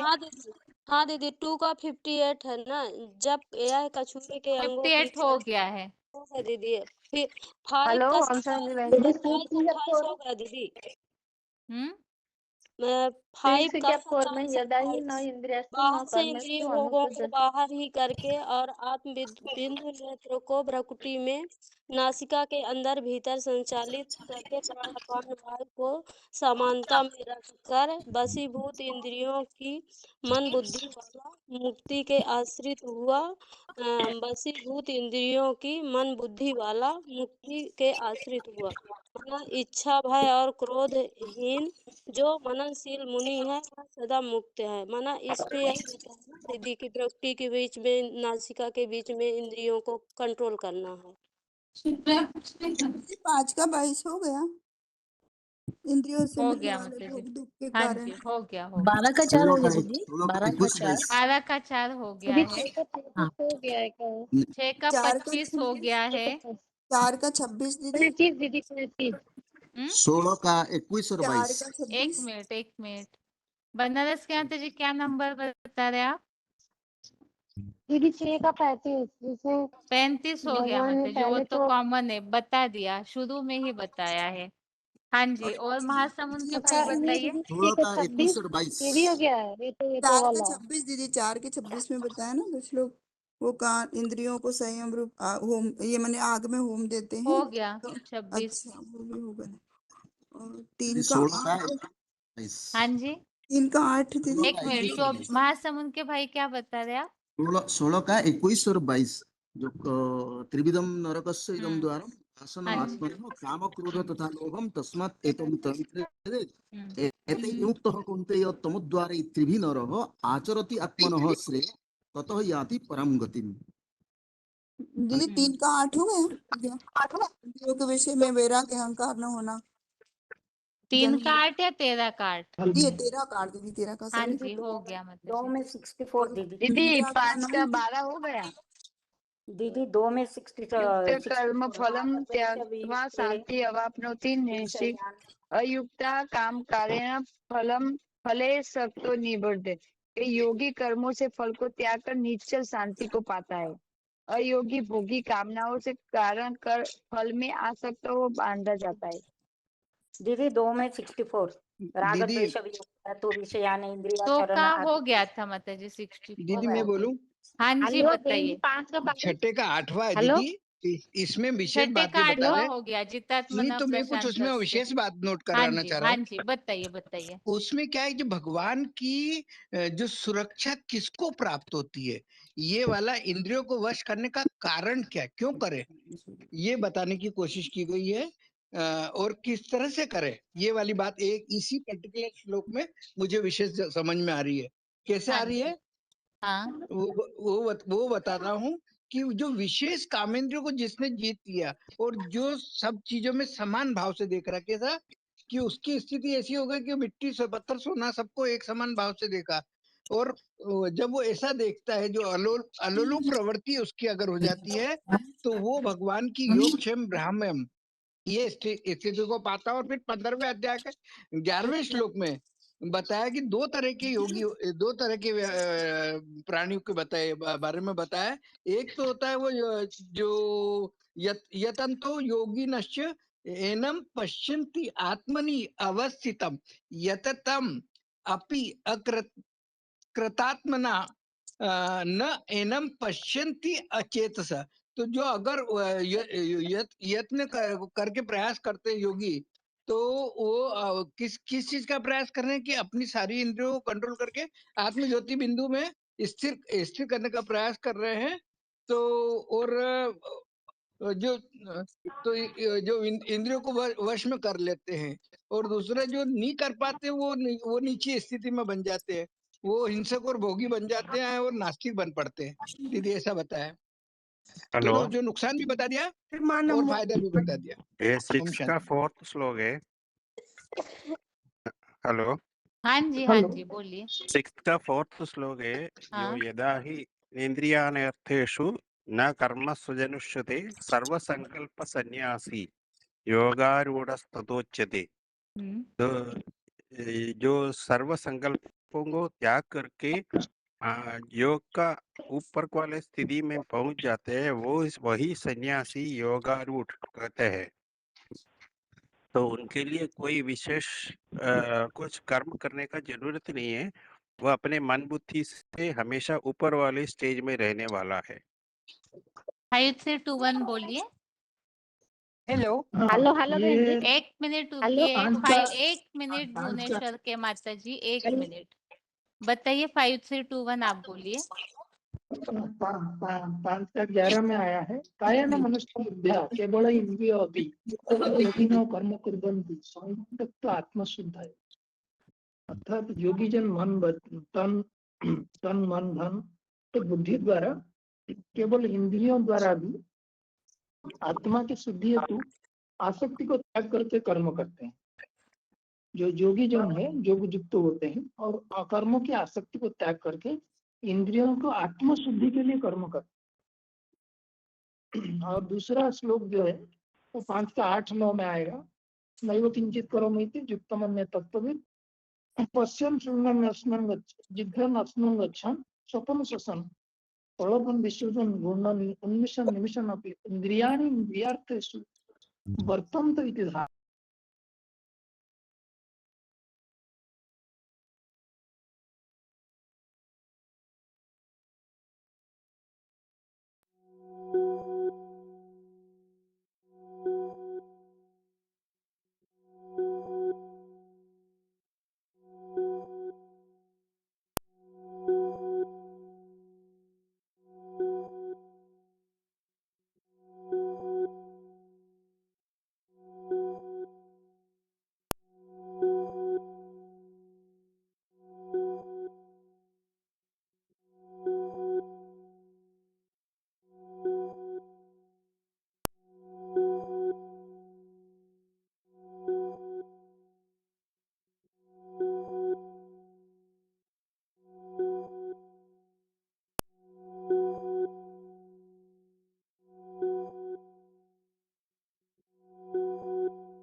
से बिल्कुल This meeting is being इच्छाहीन हुआ, recorded. योगयुक्त हुआ, ऐसा कहा जाता है। जब इंद्रियों के संयम हो जाता है तो ज्योतिबिंदु आत्मा में बुद्धि स्थिर हो जाता है, तब वो भूली बाती स्थिर हुआ बुद्धि, कोई कामना नहीं रहता, इच्छाहीन होकर के योगयुक्त स्टेज को इसको कहा जाता है। भुवनेश्वर के माता जी नहीं, बोलिए अभी। हेलो बहन जी, 5 का 20 और 3 का 41 कैसे नौ करो ये स्पष्ट तो प्रियम कीजिए। क्या क्या बोले बहन जी? 5 का 20 किस हिसाब से? 3 का 41 तो हो चुका है, 5 का 20 बताइए। हाँ, प्रियो को पाक करके अच्छी हॉस्पिटल भी नहीं होना चाहिए और प्रियो को पाक कर भी नहीं दुखी होनी चाहिए। ऐसे संशय में स्थिर बुद्धि में सदा स्थिर रहते हैं। आप 3 का 41 तस्मा स्वं इंद्रियाणि आदौ नियोभ्य भरत बसव पापात्मान प्रजाहि एन ज्ञान विज्ञान नाशनम। हे भरत श्रेष्ठ, अंत से पहले इंद्रियों को नियंत्रित लोग नाटक विस्तार डकार प्रधान कारण विकार वाला पापी और बहुत मान। हेलो 5 का 5 का 27 7 5 का 27 28 हो गया है। सत्र का 16 क्या क्या 1 मिनट, श्लोक नंबर समझ नहीं आया हमें। 8-12 सर्वकारीण वृद्ध्यात्मानं प्राणमस्ति युगधारण, ये कोई बताया क्या? सारे ही नव इंद्रियों द्वारा जो अभिचलित रूप से संपूर्ण रूप से बस करके मन को अंतःकरण में रुक कर ज्योति बिंदु आत्मा की प्राण शक्ति को बाबा की धारणा शक्ति भ्रुकुटी में टिकाना है, ये बात बताया। और एक बात है, ये भी लागू हो सकता है, लेकिन ये तो परमात्मा के लिए बताया जो 15 का 8 है या 15 का 8 या 15 का 9 ऐसा है। तो सत्य माने श्रुतम चक्षु स्पर्शनं च रसनं ज्ञानमेव च अधिष्ठाय मतलब योग का रूपी जो ज्ञान सूर्य है वो आत्मगुण रूपी पराप्रकृति जो आंख कान नाक त्वचा जीवा नासिका सब बिछा गया है, उसका आधार लेकर वो विषय को सेवन करती है। मतलब वो जो आधार लिया है विषय को सेवन करने की बात है, नियंत्रण करने की तो बात हुआ नहीं, इसको कह नहीं सकते। और दूसरा है 5 का 28 है यतेंद्रिय मनोबुद्धि मनुमुख्य परायण विगत इच्छा भय क्रोध यस्तदा मुक्त हो। शायद कोई बताया होगा, सारी इंद्रियों को रुक करके आत्मबिंदु में भ्रुकुट में टिकना है, ये बात बताया। यदि मनः प्रसाद संयुक्तम मौनमात्म विनिग्रह भाव संशुद्धि इति एतत् ततो मानसमुच्यते। 17 का 16 दीदी 3 का 31 हो गई क्या? दीदी 2 का 55 हो गया है क्या? दीदी ये में मतम एकदम नित्यम अनुतिष्ठति मानवः श्रद्धावंत अनुसूयन्ते मुच्यन्ते ते अपि कर्मणि हो चुकी है क्या? इंद्रिय की बात कहाँ आई? जहाँ इंद्रिय के नियंत्रण की बात है वही श्लोक को बता।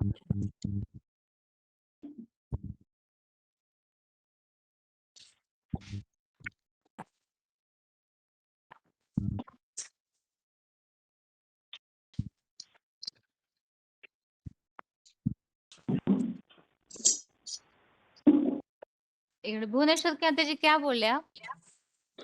दीदी मैं ये बता रही थी 3 का 31 के बाद में ये में मतम एकदम नित्यम अनुतिष्ठति मानवः श्रद्धावंत अनुसूयन्ते मुच्यन्ते ते अपि कर्मणि।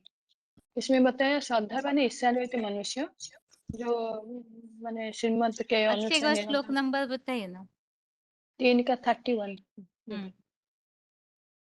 भी बताया है। ये श्रद्धावंत जो ईर्ष्या रहित है तो भगवान के श्रीमत के निरंतर पालन करते हैं और कर्म बंधन से मुक्त हो जाता है, यही बताया।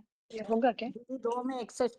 हेलो ओम शांति दीदी, मुझे क्लियर नहीं हुआ, मतलब 1 मिनट, एक की बात पूरी क्लियर होने दीजिए। मतलब ये 3 का 31 क्या समझ नहीं, आप क्या बताना चाहते हो? ये बताया कि जो भगवान से श्रद्धावान है, ईर्ष्या रहित है मनुष्य और श्रीमत के पालन करते निरंतर और कर्म बंधन से मुक्त हो जाता है, ये बताया। इसमें इंद्रियों के कंट्रोलिंग की बात नहीं बताया। दीदी 2 में इसमें 1 मिनट, एक की बात तो हमें समझने दीजिए। इंद्रियों के कंट्रोलिंग की बात किस हिसाब से लागू कर रहे हैं माताजी आप इसे? इसमें तो इंद्रिय की नहीं है, जो भगवान से श्रद्धावान है वही बताया नहीं इसमें। तो प्रसंग चेंज हो जाएगा। चेंज हो जाए, ठीक है। आगे क्या बोल रहे हैं माताजी? 4537 बोलिए। दीदी 2 में काम क्रोध लोभ भी तानि इंद्रियों सर्वाणि के विषय है ना, संयमयुक्त तो इससे आसीत् रिलेटेड बोल मत्परः सकते क्या? वशे हि यस्य इंद्रियाणि तस्य प्रज्ञा प्रतिष्ठिता। कौन सब इंद्रियों को पूरा वश करके मेरे आश्रित हुआ, मुझसे में ही मन लगा, क्योंकि जिस मन बुद्धि वाली ज्योति विदो आत्मा को की वश इंद्रिय वश में है, उसकी बुद्धि जन्म जन्म चंचल बने मन की अस्थिरता को से हटकर दृढ़ता पूर्वक स्थिर रहती है। दीदी मैं बोलना चाह रहा हूँ। बता। हाँ जी, 21,411 बताइए। हाँ दीदी, मैं बता रहा हूँ कि भगवान ने जो डायरेक्शन दिया है किस तरह से इंद्रियों को कंट्रोल करना। इंद्रियों को कंट्रोल करने का मतलब ये नहीं कि हठ योगी बनना है। उसको उसके लिए बोला है कि किस तरह से इंद्रिय कंट्रोल करना है। इसके लिए 5वें अध्याय का 8वां और 9वां श्लोक है। बताया था अभी। ये हो सकता है सर्वकर्माणि मनसा संन्यस्य से सुखम बंसी नवद्वारे पूरे देहि नैव कुर्बन कारयन्। नहीं, इंद्रिय का जो 9 द्वार है क्या श्लोक नंबर बताइए? श्लोक नंबर 5 का 13 सर्वकर्माणि मनसा संन्यस्य से सुखम बंसी नवद्वारे पूरे देहि नैव कुर्बन कारयन्। मतलब 9-10 द्वार में, इंद्रिय द्वार में कर्म करते हुए भी माने किसी भी द्वार कर्म इंद्रिय के प्रति आसक्त न होना, ये बात को स्पष्ट दर्शाया। ठीक है, अभी है ना, सभी अपना फोन म्यूट कीजिए। और इससे अगला प्रश्न, काफी सारे श्लोक वैसे कवर हो गए हैं, अपना अपना फोन सभी म्यूट कर लीजिए। छोटे फोन वाले शायद नहीं कर पाएंगे कोई। और हाथ नीचे किया है सभी का अभी। अगला प्रश्न ये है कि जैसे बाहर वालों को हमें समझाना है कि गीता में तो इंद्रियों को कंट्रोल करने का पुरुषार्थ बताया है। भगवत गीता में जैसे बाहर वालों को ये बात बताई जाती है, जब हम आत्मिक स्थिति की प्रैक्टिस की बात बताते हैं तो उस समय ये बताया जाता है कि इंद्रियों को कंट्रोल करना है। लेकिन अभी इसका कारण, इंद्रियों को कंट्रोल करने से क्या प्राप्ति होती है, ये बताने वाले श्लोक आपको बताने हैं। इंद्रियों को कंट्रोल करने से क्या क्या प्राप्तियां होती है, इस बात के लिए श्लोक में जहां जहां भी समाधान है वो समाधान आपको सिर्फ श्लोक नहीं बोलना है, आपको समाधान बताना है किस तरह से उस श्लोक में प्राप्ति की बात आई हुई है।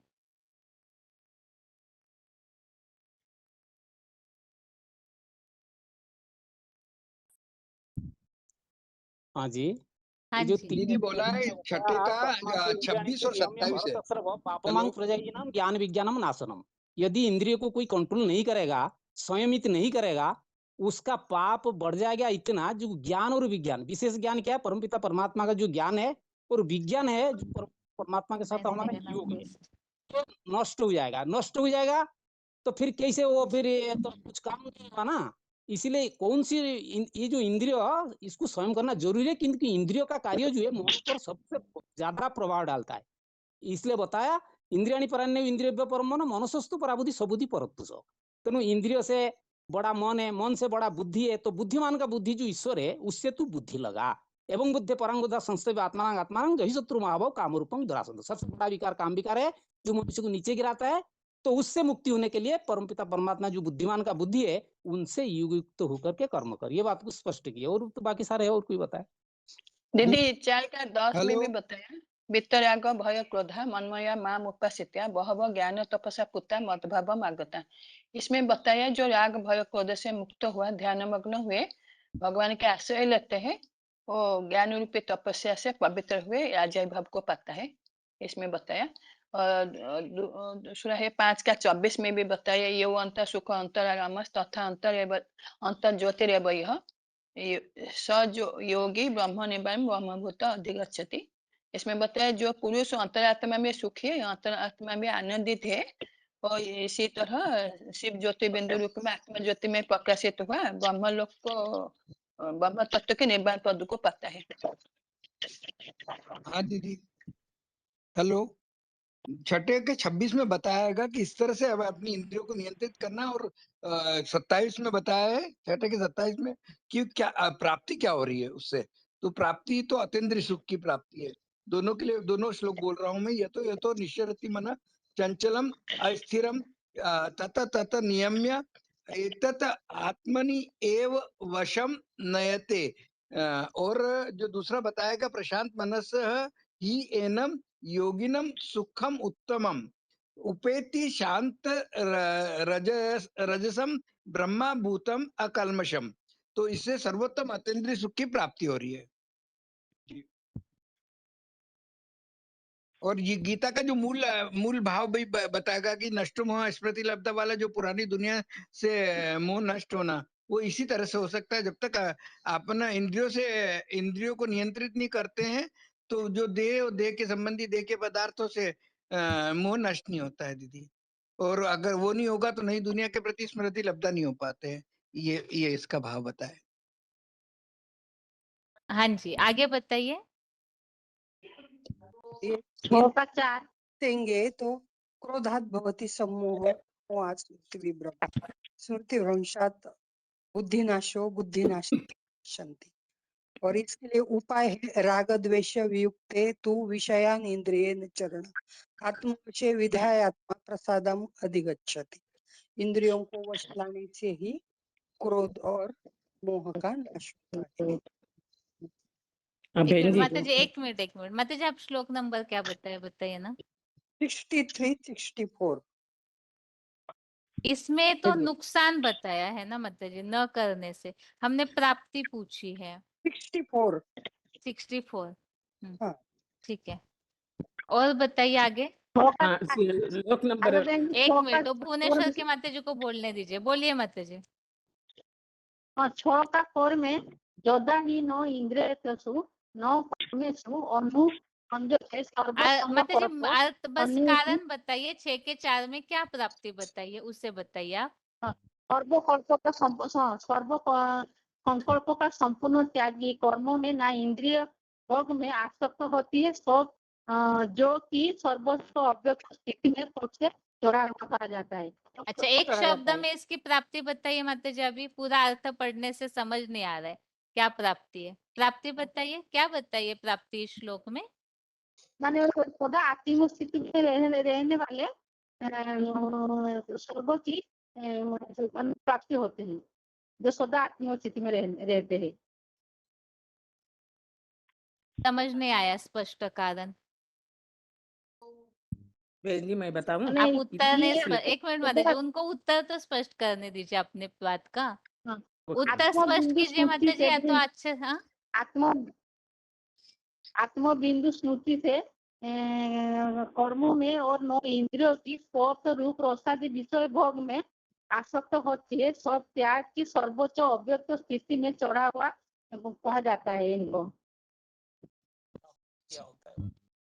बताइए बेंगलोर के माता जी जो श्लोक बता रहे उसमें बताइए आप। क्या प्राप्ति बताइए, एक शब्द में प्राप्ति बताइए। ओके माँ, इस श्लोक में प्राप्ति क्या है माना, सर्व संकल्पों को जो त्याग करता है वो आत्मस्मृति में टिक करके सब इंद्रियों को कंट्रोल कर, सब इंद्रिय भोगों में अनासक्त होता है, तब योग में चढ़ा हुआ कहा जाता है ना, सर्वोच्च अव्यक्त स्थिति में चढ़ा हुआ कहा जाता है।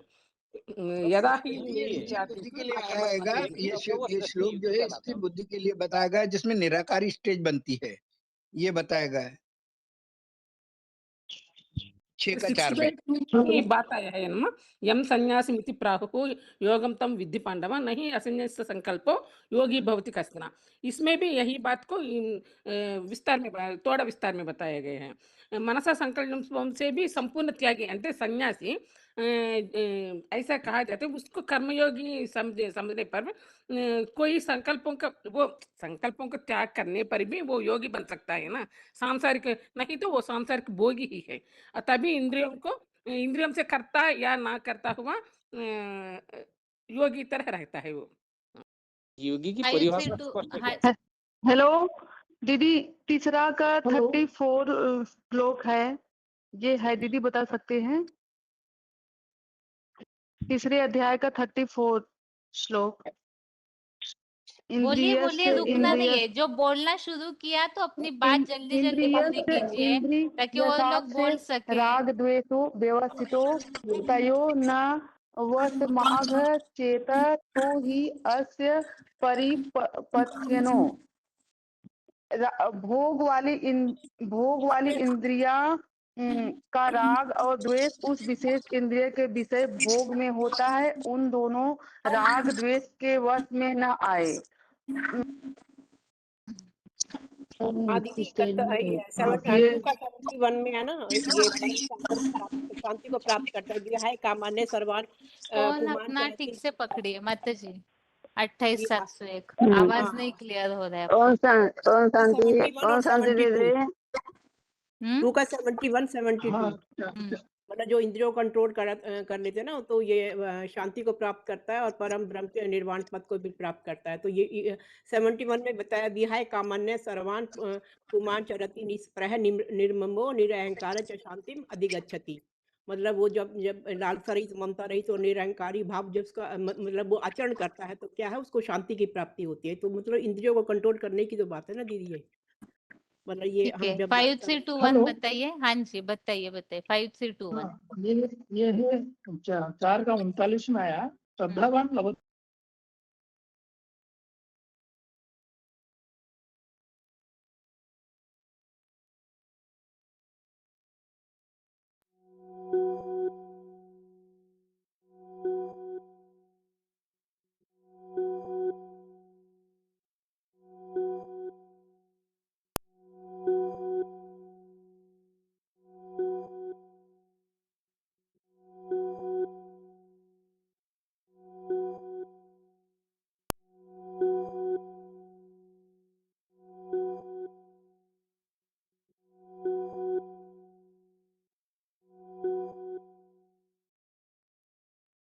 होने से वो जुड़ना हो सकता अभी This Shanti mill meeting is being recorded. और ये 6 का 4 शायद कोई बोल दिया है ना, बोल ना ही इंद्रिय अध्यक्षण न कर्मसु अनुसभ्यते सर्व संकल्प सन्यासी जोगारूढ़ तदाच्यते।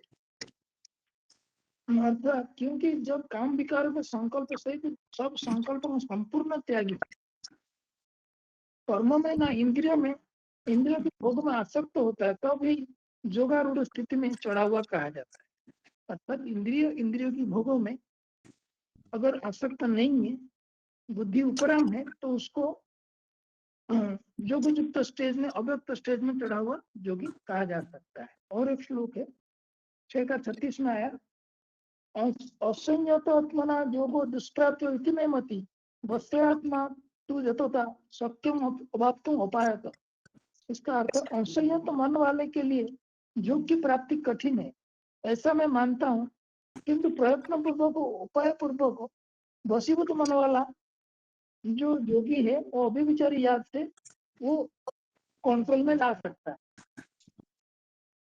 नहीं आगे बताइए। और ओम शांति महासमुंद। हाँ महासमुंद बोलिए। हाँ जी। आध्यात्मिक पथ में जाने के लिए इंद्रिय कंट्रोल सबसे पहला सीढ़ी है। इंद्रिय कंट्रोल करने से ही हम पहला सीढ़ी को चढ़ सकते हैं। इंद्रिय कंट्रोल करने से ही मन स्थिर होता है।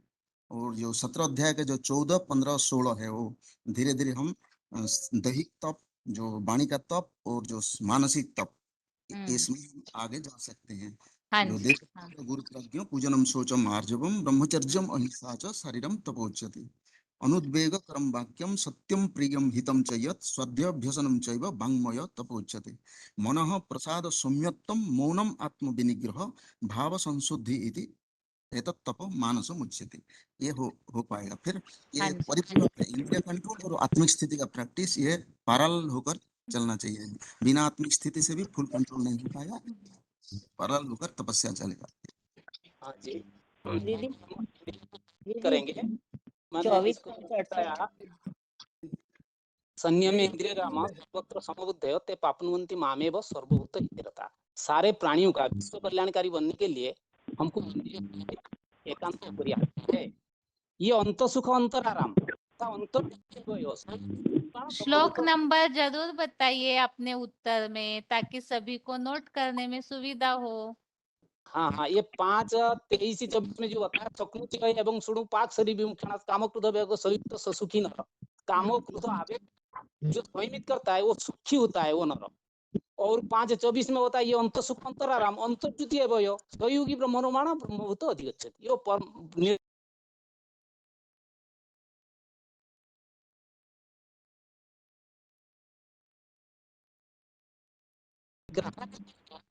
व्यक्ति यत्र च एव अतः माने अयं स्थिति चलति शायद इसका था। तो उसमें ये बताया कि माने उत्कृष्टतम जो अतीन्द्रिय सुख को प्राप्त करने के लिए तो आपका इंद्रिय संयमित होना चाहिए, मन भी सात्विक बनना चाहिए। ये मैंने इसको बताया। और 23 तत्व को जो है उसको भी संयमित करना चाहिए। दीदी शांति एक मिनट, झांसी के माता जी बोलिए। दीदी अध्याय 2 का 58 है। जैसे बताया है कि जैसे कछुआ होता है, कछुआ जब जरूरत पड़ती है तो अपनी इंद्रियों को बाहर निकाल के सारा कर्म करके अपनी इंद्रियों को अंदर कर लेता है। वैसे ही जो योगी पुरुष होते हैं वो अपने मन के संकल्प को और जो 10 इंद्रियां हैं उनको तो और विषय भोगों के रूप रस गंध आदि से सभी ओर से निरंतर संपूर्ण खींच लेता है, तब उसकी बुद्धि आत्म स्थिर हो जाती है। और दूसरा है 6 का 35वां, उसमें बताया है जैसे निसंदेह ये बात है कि चंचल मन और इंद्रियों को भस्म करना बहुत कठिन होता है, लेकिन फिर भी अभ्यास और वैराग्य के द्वारा यह मन और इंद्रियों को नियंत्रण किया जा सकता है। जी 15 अध्याय का 50 श्लोक में बताया है, निर्माण मोहादिति संगदोष अध्यात्म विद्या विनिवृत्त कामः द्वंद्वैर्विमुक्ताः सुख दुख संगैः गच्छन्ति मूढ़ाः पदमव्ययम् तत्। इस श्लोक में बताया है ना, नित्य आत्मज्ञान की गहराई में लगे हुए कामनाओं से विशेषतः निवृत्त सुख दुख नाम के द्वंद्व से विशेष मुक्त मोहरित ज्ञानी जन उस अविनाशी परम पद वाले अतीन्द्रिय सुख के विष्णुपति परम ब्रह्म लोक में जाते हैं, ऐसा बताया दीदी 24 ओम शांति। बोलिए बोलिए, अहमदाबाद के माता जी बताइए। 12वां का चौथा श्लोक है 12वां अध्याय का। सन्निगम्य इंद्रिय ग्राम्यम सर्वत्र समबुद्धयः ते प्राप्नुवन्ति मां एव सर्वभूत हिते रता। तो इसमें बताया है कि जो अनंत जो योगी है तो 11 इंद्रियों को पूरा संयम में रखकर जो स्थिर मन बुद्धि से वो इसमें बताया, कछुओं का उदाहरण दिया है बाबा ने। तो इसमें इनका जो अपनी कर्मेंद्रियों को समेट कर रखता है और सही जब उसको जरूरत होती है तभी उसको वो बार इसे ज्ञान के आधार से बाबा ने किया है कि जो एक लिंग भगवान को ही जो प्राप्त होता है। तो जो अद्वैत भाव से मुझे एक को याद करता है तो ही मुझको एक को प्राप्त होता है। और ये श्लोक है ना 6 का 5वां, उद्धरेत आत्मना आत्मनम अवसादयेत आत्मा एव ही आत्मा बंधु आत्मा एव रिपु आत्मनः। तो इन्हें बताया कि मन बुद्धि को ऊंची स्थिति में ले जाने के लिए कहा है और इंद्रियों को भ्रष्ट कर्म इंद्रियों में नहीं जाने देना है, अधोगति में उसको सदा ही ऊंची गति में अगर न हठ पूर्वक भी उसको ले जाना है, एक भगवान की अव्यभिचारी याद में। तो इससे ही हमारी इंद्रिया कंट्रोल होती है, ये बताया है। और एक ये श्लोक है एक दीदी 14वां का 11वां है, सर्वद्वारेषु देहे अस्मिन् प्रकाश उपजायते ज्ञानम यदा तदा विद्यात विवृद्धम सत्वम इति उदः। तो इसमें का बोलिए मतलब 10-341। हाँ ओम शांति दीदी। दीदी 16 का 22 है दीदी। एते विमुक्त कौन्तेय तमोद्वारे त्रिभिनर आचरति आत्मनः श्रेय तत गति प्राप्ति। हे कुंती पुत्र, जो काम क्रोध और लोभ के जो अज्ञान अंधकार के द्वार है ना, उससे विमुक्त नर जो है वो आत्म कल्याणार्थ कर्म करता है, तो जिससे उनको वैकुंठ की परम गति पाता है। परम नंबर क्या बताया मतलब? 16 का 22 और 5 का 24 भी है। यह अंत सुख अंतराराम तथा अंतर्ज्योति, ये श्लोक बता दिया था वैसे पहले। अच्छा, और 18 का 53 दीदी 53। अहंकारम बलम दर्पम कामम क्रोधम परिग्रहम विमुच्य निर्ममः शांतो ब्रह्म भूयाय कल्पते। अनाविनाशी देह का अहम भाव, बाहुबल, घमंड, काम विकार, क्रोध और लोभादि दूसरे रूप भस्मसात भविष्य निर्वाह के मोह से बनी संग्रह वृत्ति को विशेषता छोड़कर ममताहीन शांत चित्त हुआ मेरे सर्वोत्तम हीरो पाठधारी के परम ब्रह्म भाव के लिए समर्थ है। माना परम ब्रह्म भाव को प्राप्त होता है। ठीक है, आगे बताइए। हाँ, और शांति दीदी अर्थर का 33 बताइए। ठीक है, अभी अगले क्लास का टाइम हो रहा है। बाकी जैसे अभी इंद्रियों के कंट्रोलिंग के टॉपिक में काफी सारे श्लोक हमने देखे हैं और प्राप्ति भी देखी कि इंद्रियों को कंट्रोल क्यों करना चाहिए। अभी यह बात है कि हमें बाहर वालों को समझाना है कि किस कारण से ज्ञान मार्ग में इंद्रियों को कंट्रोल करने के लिए बताया जाता है। प्राप्ति अभी काफी सारे श्लोक कलेक्ट हुए, जैसे शांति की प्राप्ति होती है, विकारों पर जीत पा लेते हैं तो वैकुंठ की अतीन्द्रिय सुख की प्राप्ति होती है, तो भगवान के नजदीक पहुंच जाते हैं। ऐसी कई सारी बातें श्लोकों में आई हुई है। अभी ये करना है कि बेसिक कोर्स के दिन के लिए इस तरह से टॉपिक रेडी कीजिए। सबसे पहले गीता में बताया है इंद्रियों को कंट्रोल करना, उसका कारण और प्रोसेस, किस तरह से इंद्रियों को कंट्रोल करना है, और उसके बाद उसकी प्राप्ति। जब कंट्रोल कर लेते हैं तो उसकी प्राप्ति क्या होगी। 3 टॉपिक है गीता में इंद्रियों को कंट्रोल करने बताया है, उसकी विधि क्या है, स्टेप बाय स्टेप, पहले क्या करना है फिर क्या करना है उसे बताइए, और उसके बाद प्राप्ति।